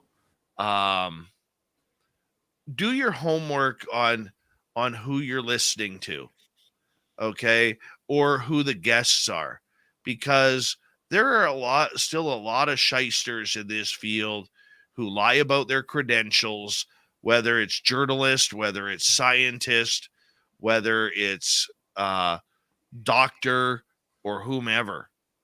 I mean, anybody can buy a doctor's certificate off the internet these days, you know, and, you know, we try and discern who's there. Oh, Tim, I'll give you something funny here. One of my proudest moments of SOR was when I was first starting out. I wanted to talk to this author who had a book about dreams and consciousness. And he agreed to do the show. And so I call him before the show, and he goes, and he's got this really deep English accent. And he goes, "Have you read my book?" I said, "No, sir, I haven't, but I've done a lot of research on you, and I'm going to give you a great interview." And he says, "I highly doubt that." Oh, Shit. And he goes, "If you haven't read my book, you're not going to know what it's about, and we're not going to have much to talk about, especially for 2 hours. So I don't really see what the purpose of me coming on is." This is 35 minutes before the show when I was on Blog Talk. And I said, "Bud," I said, "I'm a journalist by trade. I do my homework. I'm not a podcaster or anything like that." I said, "If I'm going to give you a great interview, I've researched you. I know how to perform a long form interview, and so on and so forth." And he goes, "Well, whatever. I guess I did say I do the show, but you're probably not going to get my best because you haven't read my book." And I literally said to him, "No, we're not going to do a show. F you. And I'm not going to waste my time on somebody who's not going to put in their time and energy to give me and my audience quality answers." No, I said I'd do the show. No, I just canceled the show. yeah, exactly. So thank you for your time. So about 3 years later, I get an email from a publicist saying, "We've got this great author who would love to come on your show. He's done a book about consciousness and everything." And then I see the author's name, and it's this dude. Right? So I wonder if I still have that email. Hold on. Probably not. That was going to be my follow-up question: is did he go on to the stardom he felt he deserved? No, probably not. I do. Oh, Okay. yeah. Okay, let's hear it. Here is my reply Oh, boy. to this person. So this happened on April 24th, 2018 at 6:58 p.m. I said, "Hi there, Marin. I hate to give you this reply, but just over 2 years ago," sorry, it wasn't 3 or 4, it was 2 years ago, "when I had your client scheduled for an interview, on my pre-interview phone call with him, I found him quite crass, arrogant, and insulting of my intelligence as a journalist, interviewer, and radio host, which I take professionally. Since then, your client has been removed from our list of people to interview. I do apologize, and yes, maybe he has changed over time. However, I have no interest in promoting a man who made me cancel a show 30 minutes before airtime the last time he was scheduled. However, if there is anyone else that you have available in the alternative, I'd glad and would love to help you with promoting their books. Word of advice also for your authors. As a host, it is not my job to sell your client's book with free airtime. I do not read my interviewees' books. I do not have time, nor is it my job to cater to the client. That being said, I will give your clients the best and most professional interview of their life, and I am confident in my abilities. This particular client didn't see it that way, which caused the cancellation of my program. Love to help, however, not with him. Sorry. Wow. That is so Dave. It's got you all over it. You, Oh, you yeah. might as well have wiped with that. Go I get him, love it. bud. I love Yeah. it. I love it. Was there a Actually, response to I should have that? checked if the. I don't even know if there was a response. Hold on. It was I don't even beautiful. know. Yeah, I don't even know. It doesn't look like it. I don't think they ever respond. No, you know what? Actually, they did respond because I said any questions or comments, I could be reached at this phone number. And they actually, now that I recall, they actually did call and apologized to me on behalf of him and said, we understand why, and we will have a chat with him about treating media people going forward. Raz is asking if you'll disclose the author. No. Okay. No. Sorry, Raz. Tried for you, buddy. Yeah. Thank you, Steve, Yeah. for that awesome super chat to go along with the others. Really appreciate that, man. Yeah. So, I mean, this is why, guys, like I get a lot of authors, and I've told our booking team, you can tell every author that comes in, I will never read their book. Right. I will never read their book. So you briefly touched. Oh, go ahead. Because, you know, there's a couple of things here that go along with that, though, guys. Our show, we're not infomercials. And a lot of these authors think they're going to come in, not all of them, but think that they're going to come in and have a 2-hour interview promoting their book. Okay, well, let's be realistic. Every author comes in here and always says, you got to buy my book. You got to buy my book. You got to buy my book. Right? No, I don't have to buy your book. Number two, it's not my job to sell your book. Okay? You're not paying me for this airtime for a 2-hour infomercial. This is why I got really pissed off with the UAPX thing.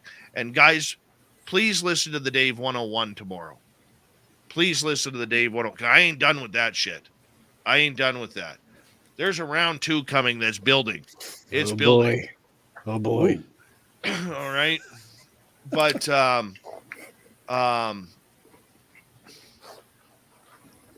there's a time and a place for everything.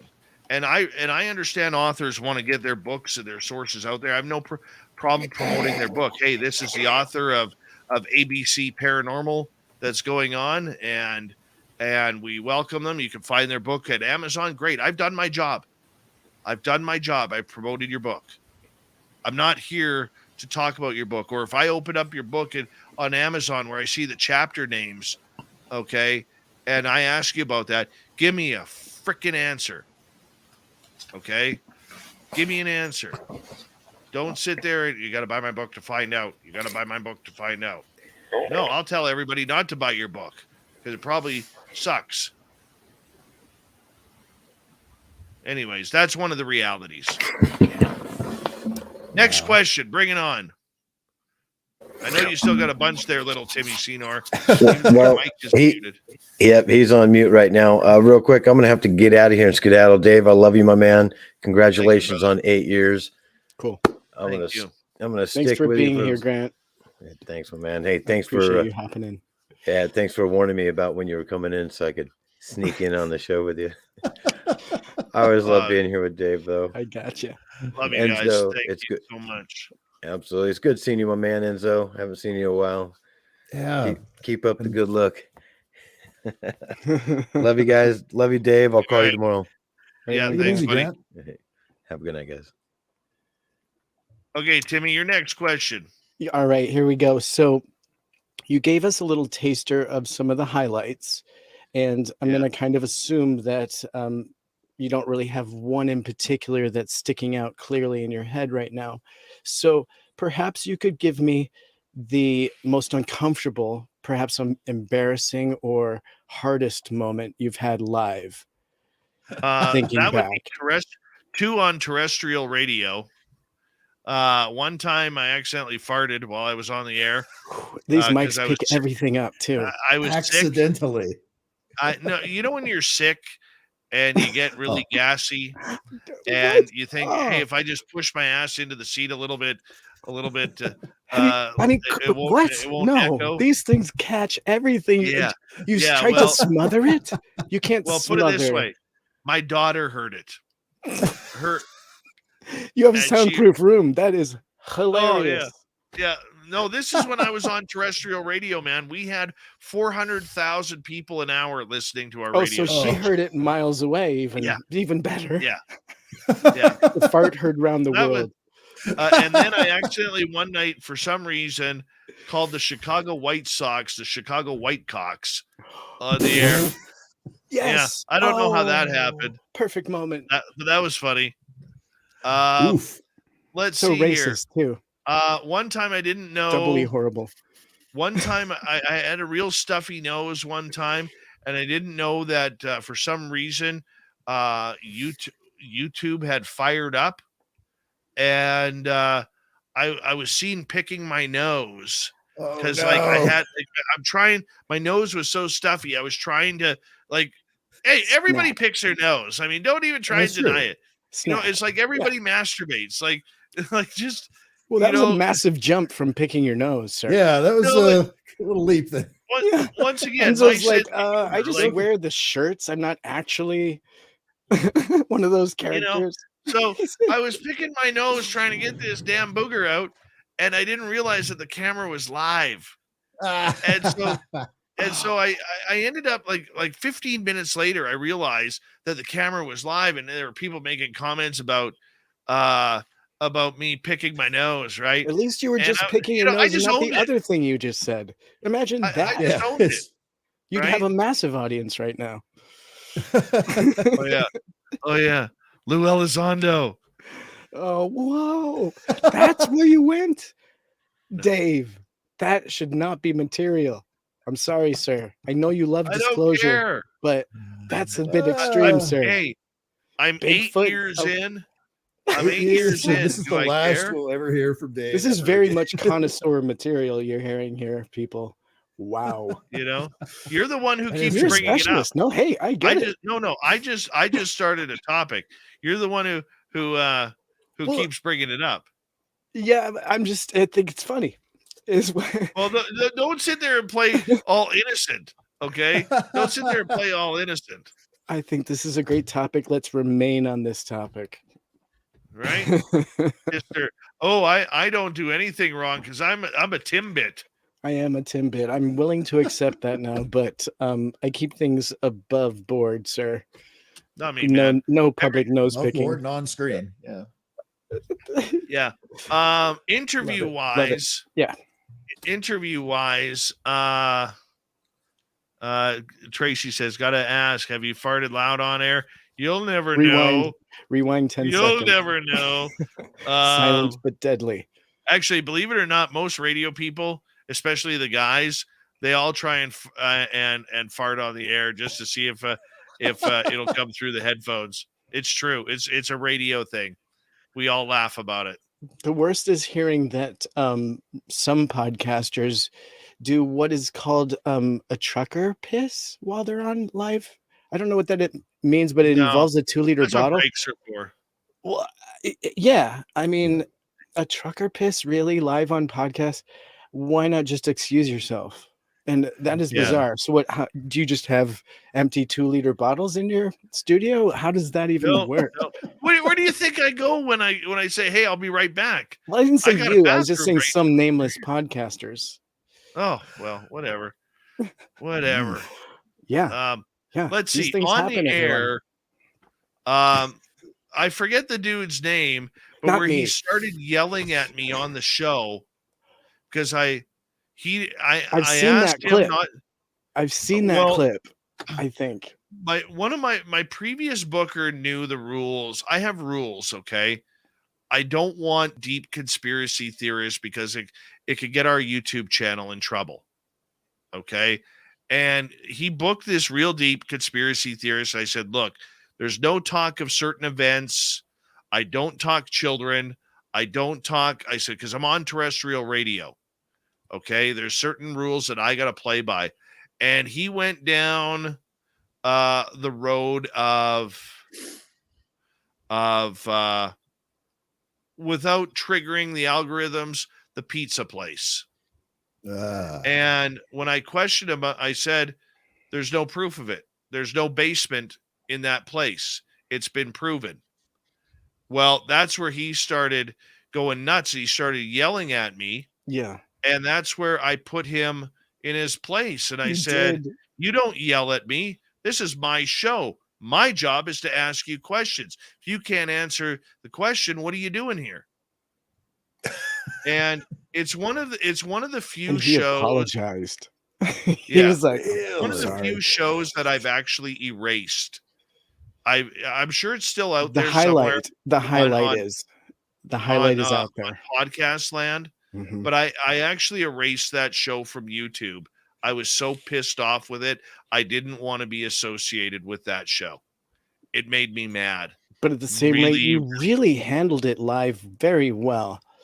And so congratulations on that. If anyone manages to find it, I think you're going to agree. It was like a stellar Dave moment. I mean, yeah.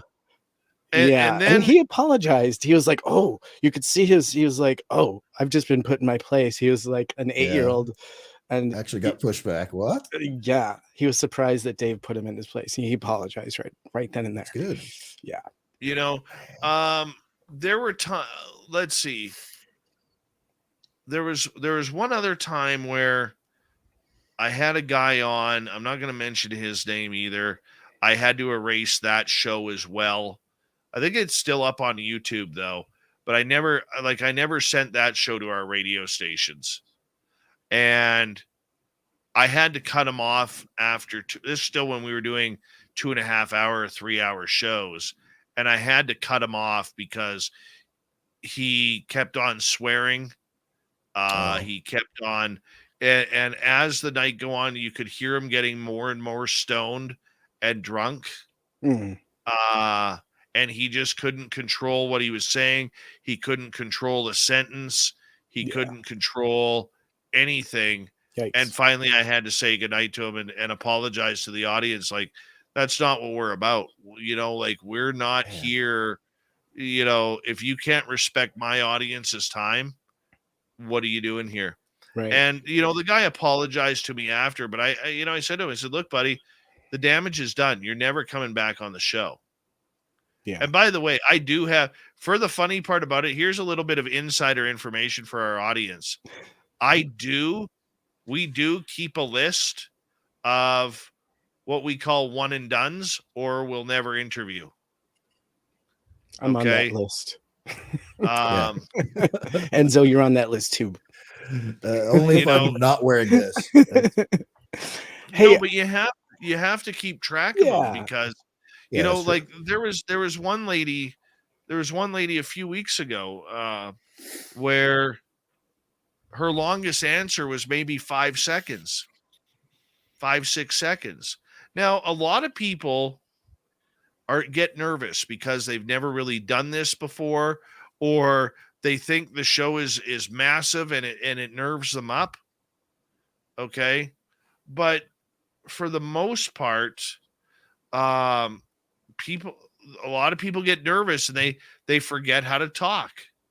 They really do. And that's why there will be times where you'll hear me, you know, say to the guest gently, you know, hey, I really need you to paint a picture for me for your answers. Your answers are a little bit shorter than what we're used to. We got a lot of airtime to cover tonight, and I really, really need your help with that. Otherwise, this is going to be a long show. So you'll hear me say that to listeners. That's because I'm not getting the answers that I want. Like if I ask you a question, you give me a yep, yeah, and then you're nodding your head. Well, that does me no good. Yep. Right? Does me no good at all. Hey, Nicole Like Sackich is yelling at you. Yep. She's wondering what's the Haunted Doll? Is that a show that you did that didn't go well? Hold hold on. Let me find the question here because It wasn't a question. She just put it all in caps not long ago. The Possessed hold Doll on. Show. Oh, the Possessed Doll Show. Okay. Well, I've done a good. couple of them. There was Harold the Haunted Doll, where Harold, before the, like Anthony Kenyatta, who had the show, who has the doll, he told me before the show, don't be surprised if Harold appears during the show, and and be damned if like 45 minutes into the show, I saw something out of the corner of my eye, and I turned my head and looked, and there was a thin cloaked figure standing there about 5 feet tall, and it vanished right in front of me. In your studio? In my studio. Not this studio, right where I'm sitting, but I was facing that way. In your old setup. And this was all just an open downstairs room, unfinished basement room. Was it right? Varla's doll? No, Anthony Kenyatta's. Anthony Kenyatta. Okay. That is intense. Oof. Yeah. I mean, how do you okay, so wait a minute. This brings up a really good point. So you're a host and you deal with this stuff pretty regularly, and you're cool with it. Like and I've actually experienced some of the strangeness with you. Like when I was out doing my research, you were bringing stuff down to our cameras, things like that. Were these all things that you were kind of aware of before your show and had the kind of abilities and knowledge of, or has this been a progression over the past 8 years that you've kind of been circling yourself with people that have these kind of other special awarenesses and things like that? Have you adopted them along the way, learned things? Has it increased? I'm so curious because, I'm new to this. Obviously, I don't have any strange things ever happen to me, is this new? Did it happen because you're, more aware now because of the people that are teaching you? Or explain a little bit more to me so I can understand. I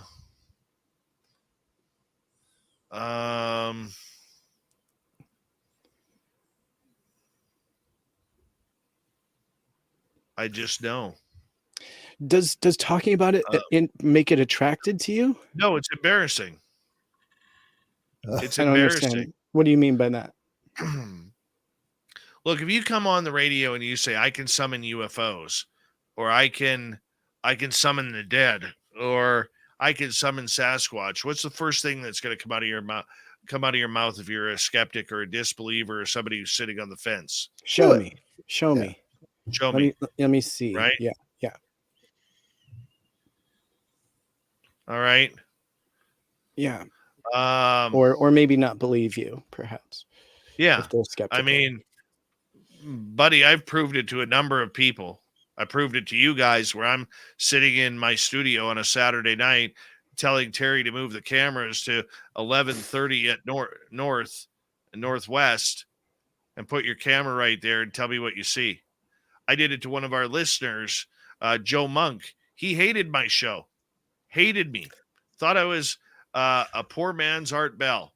Well, do you think the fact that you talk about this so much gives you kind of like you're a beacon now to the phenomenon and you can kind of carry that out? Or is this something you always had? That has nothing to do with the show. That has to do with the experience. So you've always had the abilities. This show is just a sidekick. Buddy, I can't tell you how I can astral travel. I know I can because I've done it. I can't tell you how I can predict things. Like there's a lot of stuff you got to work on. I don't work on it, right? I don't sit there and work on remote viewing. I don't sit there. I don't even know how I do it. I know I can. I don't know how I can, make psychic predictions at times and be very accurate. I can read situations very, very well. Right? Yeah. Do you think doing this show has made it increase though? I'm sorry to interrupt you. No, the show is just a conduit to the strange and weird. Okay. This is all internal that built up beforehand. Okay. Right. So, quick question from Dank here. Whom other than recurring panel guest co-host, and of course myself, did you really enjoy having on the show the most? That's a tough one. I'll bet you've interviewed thousands. I would say my favorite guest overall has been Nelson Dellis, the man who he's a 5-time United States memory champion, and he nearly died on Mount Everest 3 or 4 times. Mount Everest is the only mountain that has defeated him out of the 7 tallest peaks. And he doesn't know if he'll ever go back to Everest. I remember talking to him about, walking by the dead bodies that are up there and, what that's like and so on and so forth.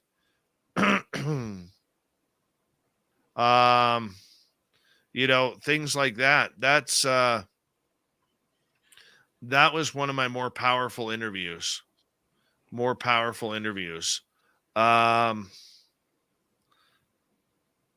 It was amazing. It's in our archive somewhere.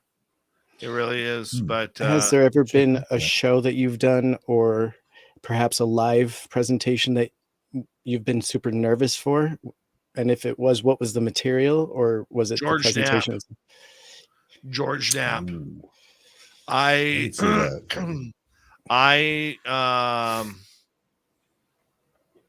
didn't want to screw that one up.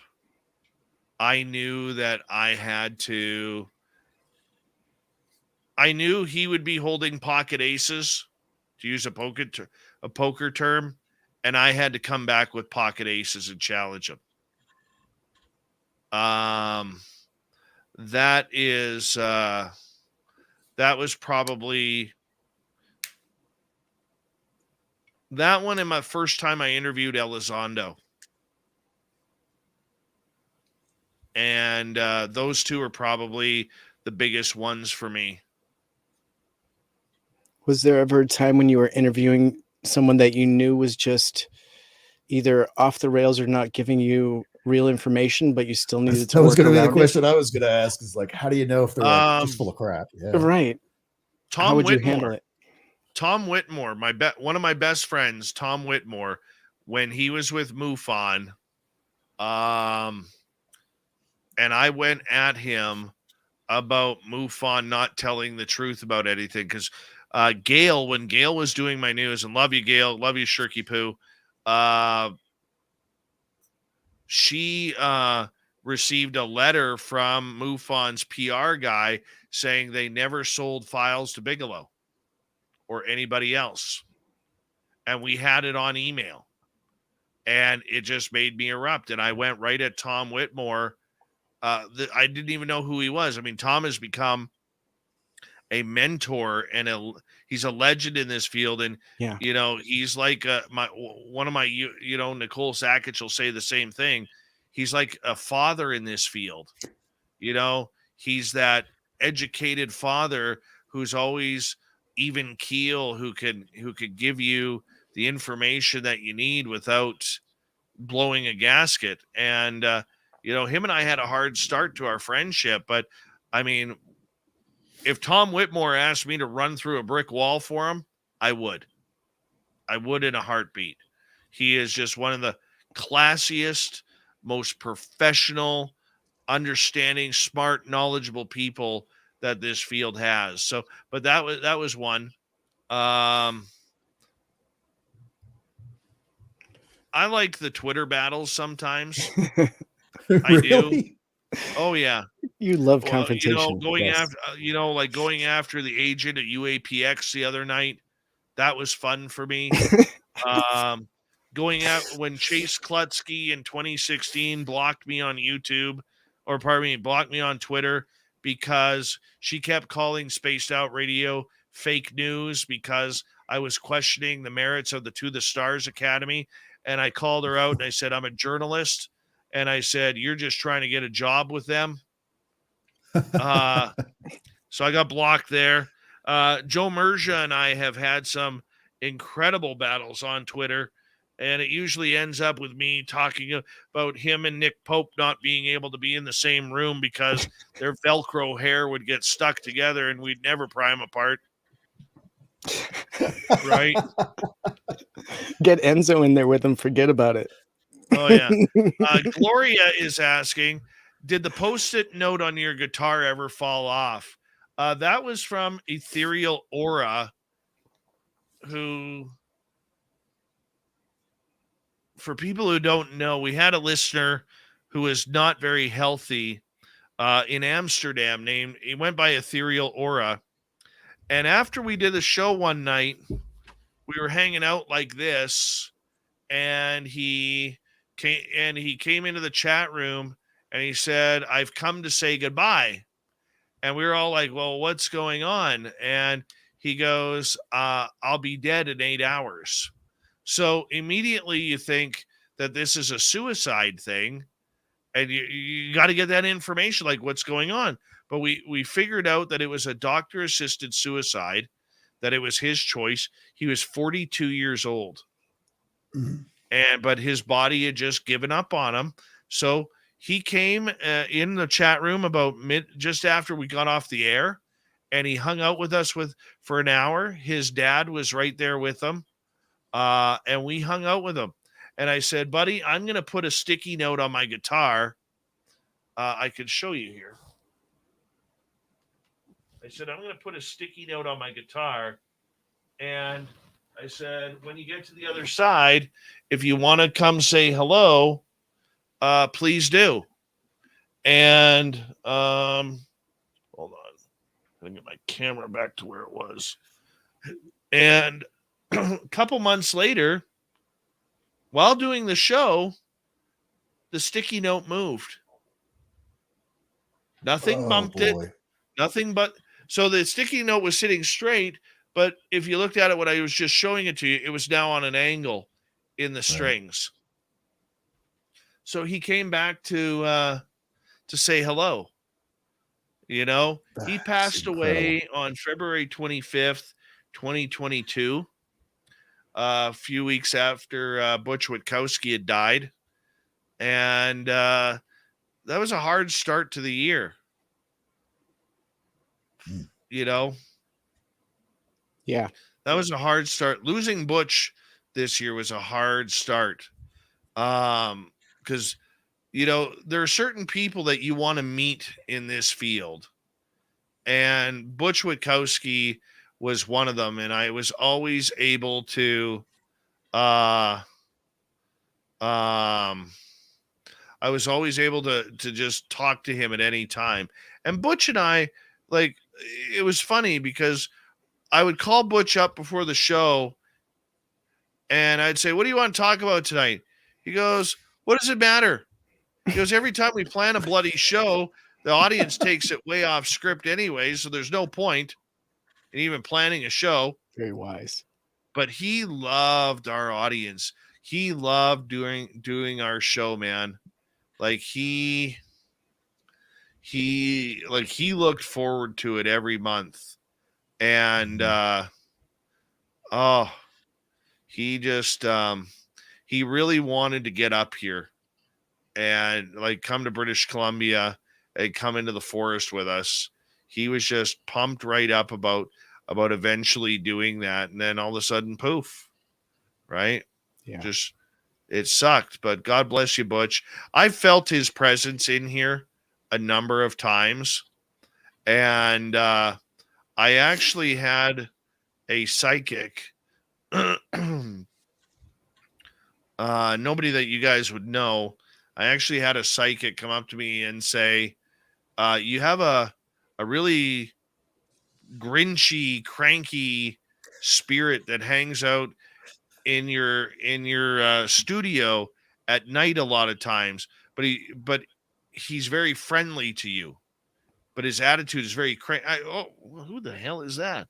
All of a sudden it clicked in. Oh, Butch. So I know I don't pick him up much, but there are times when I pick Butch up, that's for sure. And it's been really, really cool. Thank you, Mike Bothwell, for another great super chat. Very much appreciate the Canadian love, you know. But getting back to your comment earlier, Tim, about knowing, you know, when something's going to happen. I just know, like, I love telling this story about Joe Monk. He's in our chat room right now. Joe, when he first started, he was part of this Facebook group that all started to listen to me, and him and Captain Shirky Poo were in that group, along with a few others. And Joe was a real harsh critic of mine, real harsh critic right off the bat. Thought I was trying to be the next Art Bell and all that kind of stuff. And so finally I figured, you know what? I'm going to get this guy. I'm going to get him. And so in learning about where he lived and everything, I knew he lived in the wilderness. I had no idea where. I said, Joe, do me a favor. I said, take your camera, turn it to 3 o'clock or 2:30 or 3:30 or whatever it was, and take a photo and tell me what you see. And so I said, and post the picture in the Facebook group. So he does it. And be damned if there isn't 3 sets of eyes staring at him that are not in places where humans could reach. And they aren't birds. You see what G's saying in the chat right now? Yeah, Dave was full of Yeah. I love Joe. He just Joe went and I, up like Joe and I 5 for me. still him. talk about that. For the record, I've never seen any Slender Man or Stick. I had the Stick Man encounter, but I've never seen Slender Man. He says, Dave told me to point my camera into the woods one night, and a bunch of weird stuff showed up on that photograph. Yeah. And Joe has been one of my loyalist listeners, and I love critics. Him to death. If I need opinion, from a listener, I go to Joe. Because I know, love it or hate it, he's going to tell me exactly. So Joe says, there was an alien in a tree. There was some weird glowing eyes, all because of Dave. All because of Dave. Yeah, it's my fault, apparently, that he's got aliens, right?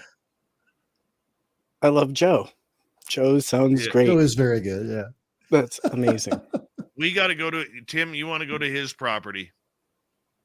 Let's get this shit scared out of me. Weird woo happening there. I will be the guy running away for sure. I will go, but if I'm running, you want to be behind me because. Yeah. Let's see here. I'm coming pre-chickened. Just see if there's any more. Oh, there's Mike Bothwell. Thank you, Mike, again. I'm going to see if there's any questions. Monica, is there someone that you haven't interviewed that you're dying to? Sammy Hagar. A little off topic, but great. Yeah. I want Sammy Hagar. Would you ask about his woo experiences? Oh, hell yeah. I wouldn't even talk music with him. I would talk about some of his songs because a lot of his songs, he's actually incorporated his alien experiences. The most famous being Love Walks In. I mean, this is where I hate YouTube. I should be able, for story purposes, I should be able to play the song, Interesting. I can't. That's an unexpected answer, though. Enzo, did you expect that answer? No, not at all. I didn't. I knew he had some experience, but I didn't know he'd ever talk about him at length. Yeah. Like, if you do yourself a favor after you're done the show. Hi, Dolly. How are you? Do yourself a favor. Just type in on YouTube, Love Walks In with lyrics. Yeah. The opening line is contact is what it takes. Well, what kind of contact are you talking about? We all think it's human contact, but it's not. Yeah, Love Walks In is all about an ET experience, isn't it? It's all about him meeting his seventh dimensional lady in the silver gown, silver light shining down. And then you sense a change. Nothing feels the same. All your things are strange. Love comes walking in. Mm-hmm. some kind of alien What a great waits for an song. opening, simply pulls the strings, love comes walking in. Classic as well. I mean, there's so much message in music.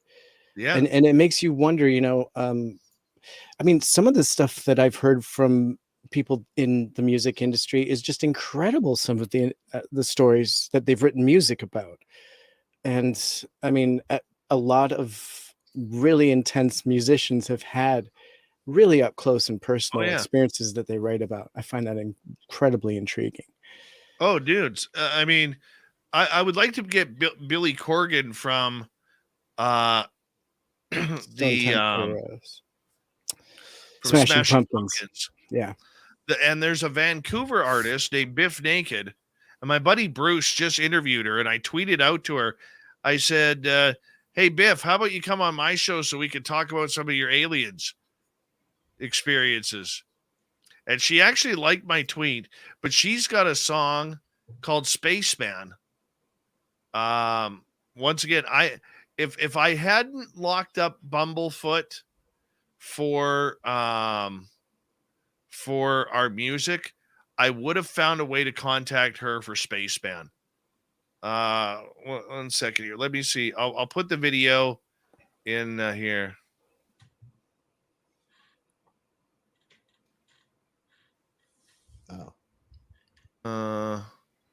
Not his version. What was their name again? If Naked. Does she have one with the lyrics?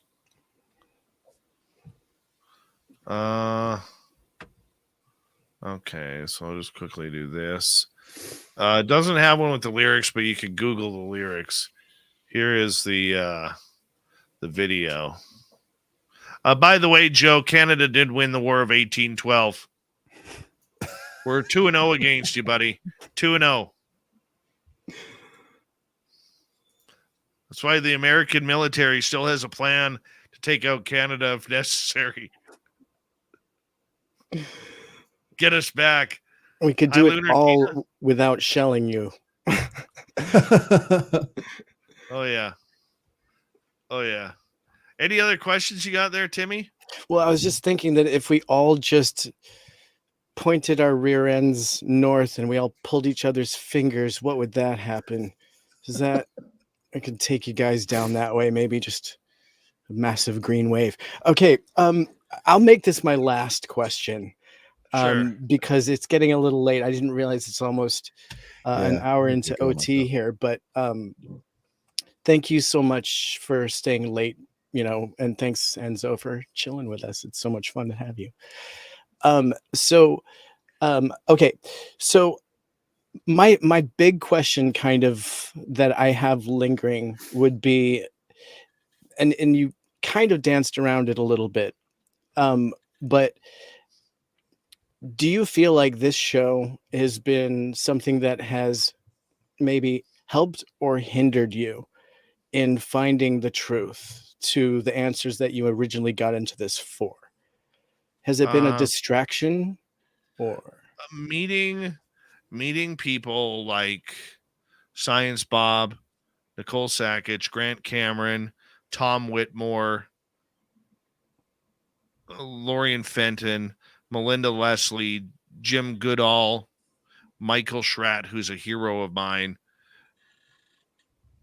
They have helped keep me on a straight and narrow where I think I've been able to stay on a good path. The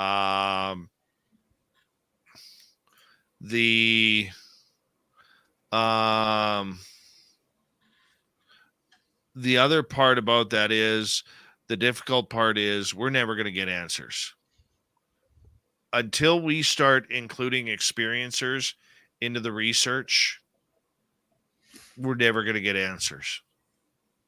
And I am 100% convinced on that. It doesn't matter whether it's ghosts, UFOs, cryptids, consciousness, right, whatever. Well, I guess so. What I'm kind of getting at is, how this UFO groups and just even Twitter or any of it, it kind of tends to eat itself, right? And so I guess really what I was asking you is, do you feel like getting involved and having more knowledge from all these sources has gotten you closer or further away to the truth, right? To what you originally got into it for? Has it been a distraction, perhaps? You've got all this new information now? It's more of a distraction than truth. There's too many people out there with personal agendas. That sucks. And it doesn't matter. Rob UK, Michael Schrad is an absolute gem. It doesn't matter who he's teamed up with. He's just been, Michael Schrad is the real deal.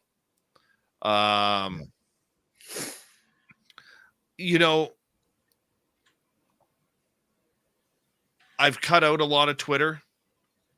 I go on Twitter every day because I got to see what's going on. But I really, really do not partake in a lot of what's going on. And I think at points that has hindered me because I haven't played the UFO activist game. Okay. And I think we haven't gained a certain group of subscribers or followers because of that. But hey, then you gotta remember that we're not everybody's cup of tea. We're not. Just like, I like Jimmy Church. I know people in this field who can't stand him, but he's been good to me. Rob in the UK here brings up Third Phase of Moon. Okay, I got nothing bad to say about the guys. They have actually helped Spaced Out Radio grow. I don't talk to them. I talk to them maybe once every couple of months, but they've actually helped us grow on our YouTube channel. Hold on, I'm going to see. Spaced Out, bless you. They've helped us grow. They helped me learn about titles and what to put in for hashtags. And, Carl Vibe helped me on YouTube learn the back end of YouTube. Okay. And some of the programs that he used. Okay. I think the biggest problem that we have in the UFO world that I don't like, I'm going to use the UFO world especially here, is we want to shoot people down all the time before we get to know them. And I've talked to a number of researchers who are in the midst daily of the UFO Twitter wars. Daily. And some of them go there just to stir it up. Others go there just because they want to have their voice heard. And others are in there for absolute blood. Okay? And I'm not into that blood game. I'm really not. I'm too old for that shit. And I don't have time for it. I really don't. If you want to believe that Lou Elizondo and Sean Cahill and the Skyfort team are pro-disclosure, that's great. If you want to question why they are not talking to anybody in North America about interviews anymore, maybe you'll get some questions answered. Okay, if you want to wonder why Jim Semivan will go on a podcast with 400 people, but he won't go on Jimmy Church or Spaced Out Radio or any of the bigger shows outside of George Knapp on Coast to Coast, question that. Okay, the problem that you have here is if you question the narrative, if you question the UFO activists, they all come down on you like bears on honey. Right? And there's not enough of us who are actually thinking and using our brains, who are active on Twitter at the exact same time, to go back after them. Right? Yeah. It's tough. And may I just briefly interject? You said you're not really an activist, but I know to the contrary. Behind the scenes, you do quite a lot. And in fact, you've opened some discussions specifically between the US and Canada. And then you get involved and speak up on topics that need to be. quite often, and you represent the experiencers all the time. Yeah, And that's your I'm first very foot pro forward. experiencer. I'm very pro experiencer, not Yeah. just because I'm an experiencer, but you think about it. Part of our job, it's easy to stand with the winners. Okay. The winners in ufology, the Lou Elizondos, who I think is a good dude. Okay. The Tom Whitmores, the Grant Camerons, the Richard Dolans. If you love her or hate her, Linda Moulton Howe would be included in that. The big boys on campus and the big girls on campus. Okay. They're the winners.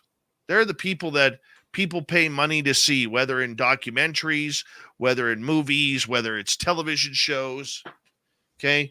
And there's this whole byproduct out there of people who are having issues that they don't know where to turn, and nobody's their voice for them. I remember I have a listener, he still listens, and you may see him in our chat room every now and again. He goes by JR. Now, I'm not going to say where JR lives, okay? But about 7 years ago, JR started coming into my chat room. And for the first 4 or 5 months, he didn't even say hello when I said hi. He would just sit there in the chat room and listen. I later found out in a phone conversation with him that JR is a prison guard at a maximum security prison. And he's a very Christian man. And before he found our show, he was about to commit suicide because he out of the blue at 38 years old, I believe he was 40 years old, started getting taken by gray aliens almost every night. Oh, jeez. And they were doing horrendous things to him, where this big tough guy corrections officer who's used to dealing with the worst of humanity on a daily basis, he was scared to go to work because he wasn't sleeping. He was afraid to sleep. And after a couple months of this happening nearly every night, he was ready to do himself in. And there was something weird about that, because I really didn't know about website SEOs at the time. And he Googled radio shows on aliens, and somehow in the middle of the state where he was, ours popped up on that first page. And he tuned in, and we happened to be talking about alien abduction that night. And he felt right at home, and he felt like he was able to get answers, and it helped him. That's what makes it worth it. Those people who don't have a voice, and that's a professional person in life as a corrections officer. That's a tough job. Okay. And it doesn't matter whether you're a lawyer or a doctor or a logger, or you work the night shift at Walmart, or, you work at a Dollar General for minimum wage. It doesn't matter. All sorts of people are having those experiences, and you have to be able to be the voice for someone. Who's the voice for the experiencers out there? There aren't many. This is why we all love you. Right there. What you're saying right now, Dave. Yeah. Please continue. There aren't many. There's a lot of podcasts out there that talk about experiencers. There's a lot of people trying to make money off of experiencers. Nicole and I recently had a chat about that. That'll come up tomorrow. One of the controversial show hosts out there, a guy by the name of Steve Cambion. Okay. I watch his show every now and again. I do. I think he does a lot of hard work. I watch a lot of shows. I like his voice when I can. He's got a great voice. And Steve came out, and Rich Giordano has touched on this too, about disclosure for dollars, where look, I have no problem with people making money on this field. Everybody should have the opportunity to make money doing something that they love. Okay? Doing something that they love. You know? And hey, if I was a good hockey player, maybe I would have had a shot at pro. I was so bad playing hockey that I knew I was never going to make it. I knew I was never going to make it at 13 years old. I just knew it. I wanted it here, but I couldn't get my body to do what it needed to do. Okay? So I have no problem with a hockey player or a baseball player making millions of dollars doing what they love to do. You know? I have no problem with people in ufology making money. Okay? There are certain people that piss me off about it. Example, Secure Team 10 with fake videos. Okay? Or you look at, I don't agree a lot with what some other people out there are doing with their research. Okay? Or what they put out there.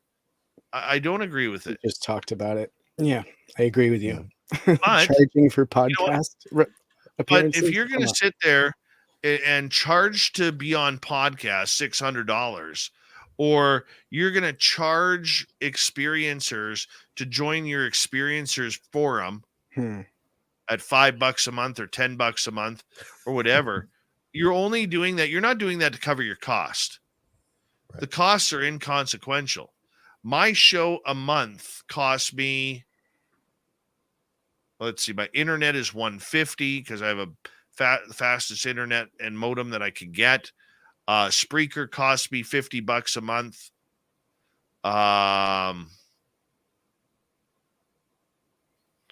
If I add in my heat and everything like that, like my household essentials that I need to keep warm, like electricity and everything. So let's say there's another $100 a month. My overhead is like $500, $600 a month. In Canadian, so what? That's like $10 American. Canadian. So that's about $350 American. Yeah. 300, close to 300 American. That's it. There isn't a lot of overhead in these shows. There isn't. I mean, I paid like this computer screen right here, the computer that it's hooked up to. I just paid $1,300 for a new computer. Yeah. Because I needed it. Thank goodness you did, though. Yes. But it was affecting the show. Yeah. Our previous computer was affecting the show. We had to do it. Right. So you sometimes have to make a big investment in it. But the most part, you're not making a giant you're not making a giant investment per month unless you're doing something stupid like buying Facebook advertisements that don't work, or buying followers or whatever it may be. Right? I mean, but you take someone like Steve Cambion, who came out and was talking about disclosure for dollars. These are people that are trying to. There's a difference between making money off of something that you love doing and then trying to rip people off. Yes. Okay. It's like, if I were to put on a conference, I would make sure that my guests were paid. I'd make sure that their hotels and accommodations were paid for. I'd make sure that their travel was paid for to get them here. Right? I wouldn't be, I wouldn't be charging $150 for a weekend ticket, or $300 for a weekend ticket, or $35 for an online seminar to watch people speak when they can be you can listen to their interviews on the same topic for free. Right. I wouldn't be doing that. But you learn the hard way. Like, for instance, I used to, in our Facebook group, Shaq Valet, thank you. Sweet. Right on, Shaq. Awesome. I used to promote all sorts of podcasts. Not podcasts, sorry, conferences. And people, hey, Dave, you got to run a great show. You got a big audience, and would you help us out? We're trying to get this conference and tickets sold, and you might have people in your area. Yeah, not a problem. What I usually do is I'll do it for free, but hey, next year consider me for a speaking engagement because I'd love to speak there. Oh, that would be awesome, man. Well, guess what? 2 years in, you're still not speaking there. 3 years in, you're still not speaking there. Well, why am I promoting your conference? There's nobody from my team who is speaking there. I haven't been invited. You're not paying me. Why am I going to support your conference? Right? It's like our Facebook group. Every day I have to clean out about 5 to 10 people trying to post other YouTube shows or YouTube channels or other Facebook groups that are not associated with what we do. Why would I promote another YouTube channel? You're not paying me to do that. Right? Right. Got to pay to play. If you want to advertise your conference on my page, but this is the difference between business and greed. Right. If you want to advertise your event on my page to my listeners or your YouTube channel that I know nothing about, we have to have a remuneration somehow. Right. If we work out a remuneration, whether it's financial or a contra deal, we do it. Right. But you in no way put up paywalls between you and your listenership. No. Which is the big biggie. No, not at all. Yeah. When I got into this, one thing I remembered about going to college was driving home. Was driving home from school and missing the one interview that I wanted to hear on Art Bell on Coast, okay? Or even George on Coast. And I wanted to hear it, and I missed it. But as a college student, I couldn't afford the $10 a month for the membership. So when we started SOR, I always wanted to make sure our archives were free. That was very important to me because I know there's people out there who love this show, who don't want to miss a part of this show, who can't afford it. Okay? We have people on, and what a lot of these people forget is we have people listening to us who are on disability checks or can't work, or all of their money goes to feeding their kids because they're a single parent, or whatever the tough situation may be. And they may miss a show. Well, I would feel horrible if I was that person. Like, geez, I can't afford $7 a month or $10 a month to listen to that archive. Yeah. That's why, like, when we get the Space Travelers Club re-going, we're going to have something totally different, but our archives are always free because I'll never forget that time as a college student where I wanted to listen to that Bigfoot show. Yeah. Or listen to that UFO show and couldn't because I couldn't afford to.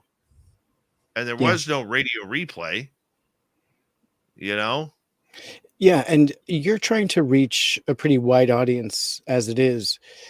If you had access to the next generation below us to inspire them briefly before I sign off, and I keep saying this is it. Yeah, I got to get going too. I gotta get going too. Yeah, yeah, man. What's your final message to the next generation?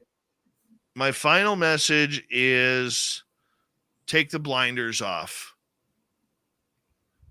See what's around you. And the most important part, learn to read between the lines. because everything that you are hearing, learning, seeing, listening to, there is a story between the lines. Like I'll use Lou Elizondo as an example here. There are hundreds of people that I have heard of from who said Lou has said sweet F all through his entire time in all these interviews that he did. But if you learn to listen between the lines and learn to read between the lines, you will know that he has given up some major, major goods. And we all have to do a little bit better in researching what we are doing. Don't take people at their word that they, especially in this field, that they have your best interest at heart. That's awesome. Because the majority of people in this field, doesn't matter whether it's ghosts, UFOs, Bigfoot, the majority of these people in this field are out for them and that's not for you. Great advice. Okay. And so keep your eyes open, keep your ears open, keep your reading between the lines. Don't focus on the words, focus on what's between them. And that is the best thing that I could say for everything. Gailey, thank you so much for adding to the super chat tonight. I very much appreciate that, Gailey. Thank you. Yeah. Great show tonight. Great show tonight. Thank you so much for the invite. That would probably be my advice. Thank you, Tim. That would probably be my advice to everybody out there listening is keep an open mind. Don't follow anybody, whether it's myself or anybody out there. Don't follow them with a passion. Follow them wanting knowledge. Okay. This is why I have stressed over the last 5 years, especially, take a step back and watch. Look, we're the only show out there that has called out NASA for lying. We're the only show. Where, if the other shows had their best interest at heart, where were they? There was a reason why Jim Semivan told Melinda Leslie to give me a message that when the TTSA, when Lou, Chris Mellon, and Steve Justice left the TTSA, I wrote an article, okay, about the 14 reasons why I could not support the To the Stars Academy as a show host. And Jim said I'd never interviewed anybody from that place at that point, from TTSA, because they were always blocked by Carrie DeLong, their media person. That's Tom's sister. Okay.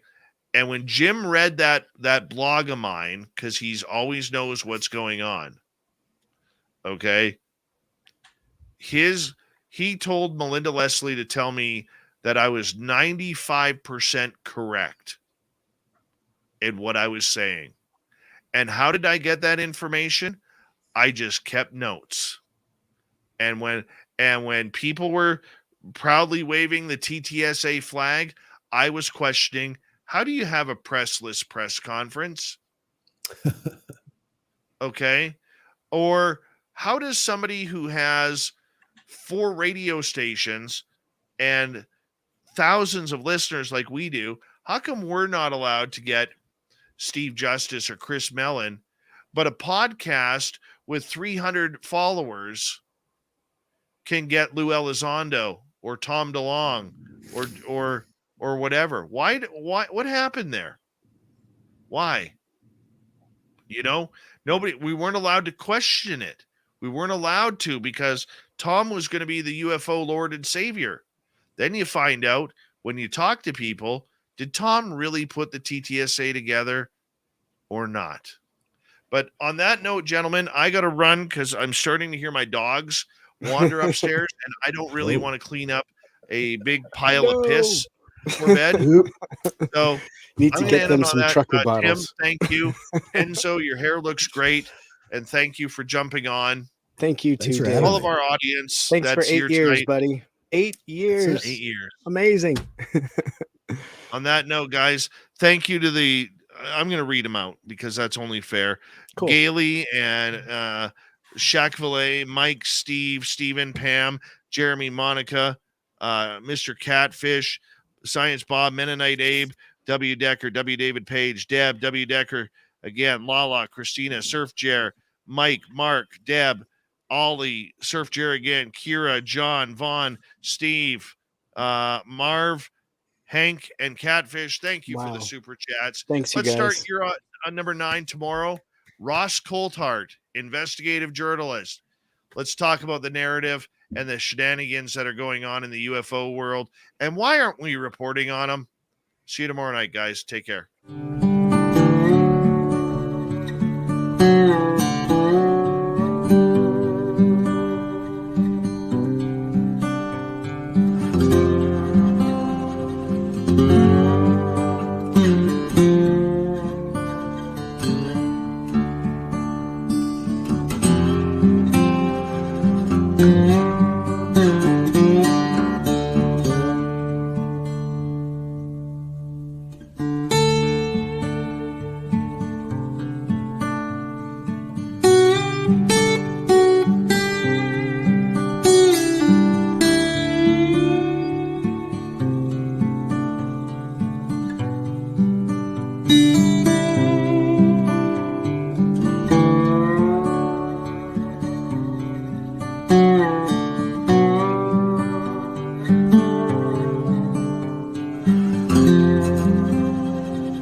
Stay healthy, my friend. You too. You need bail money, give me a call. Always, Dad. Take care. You too.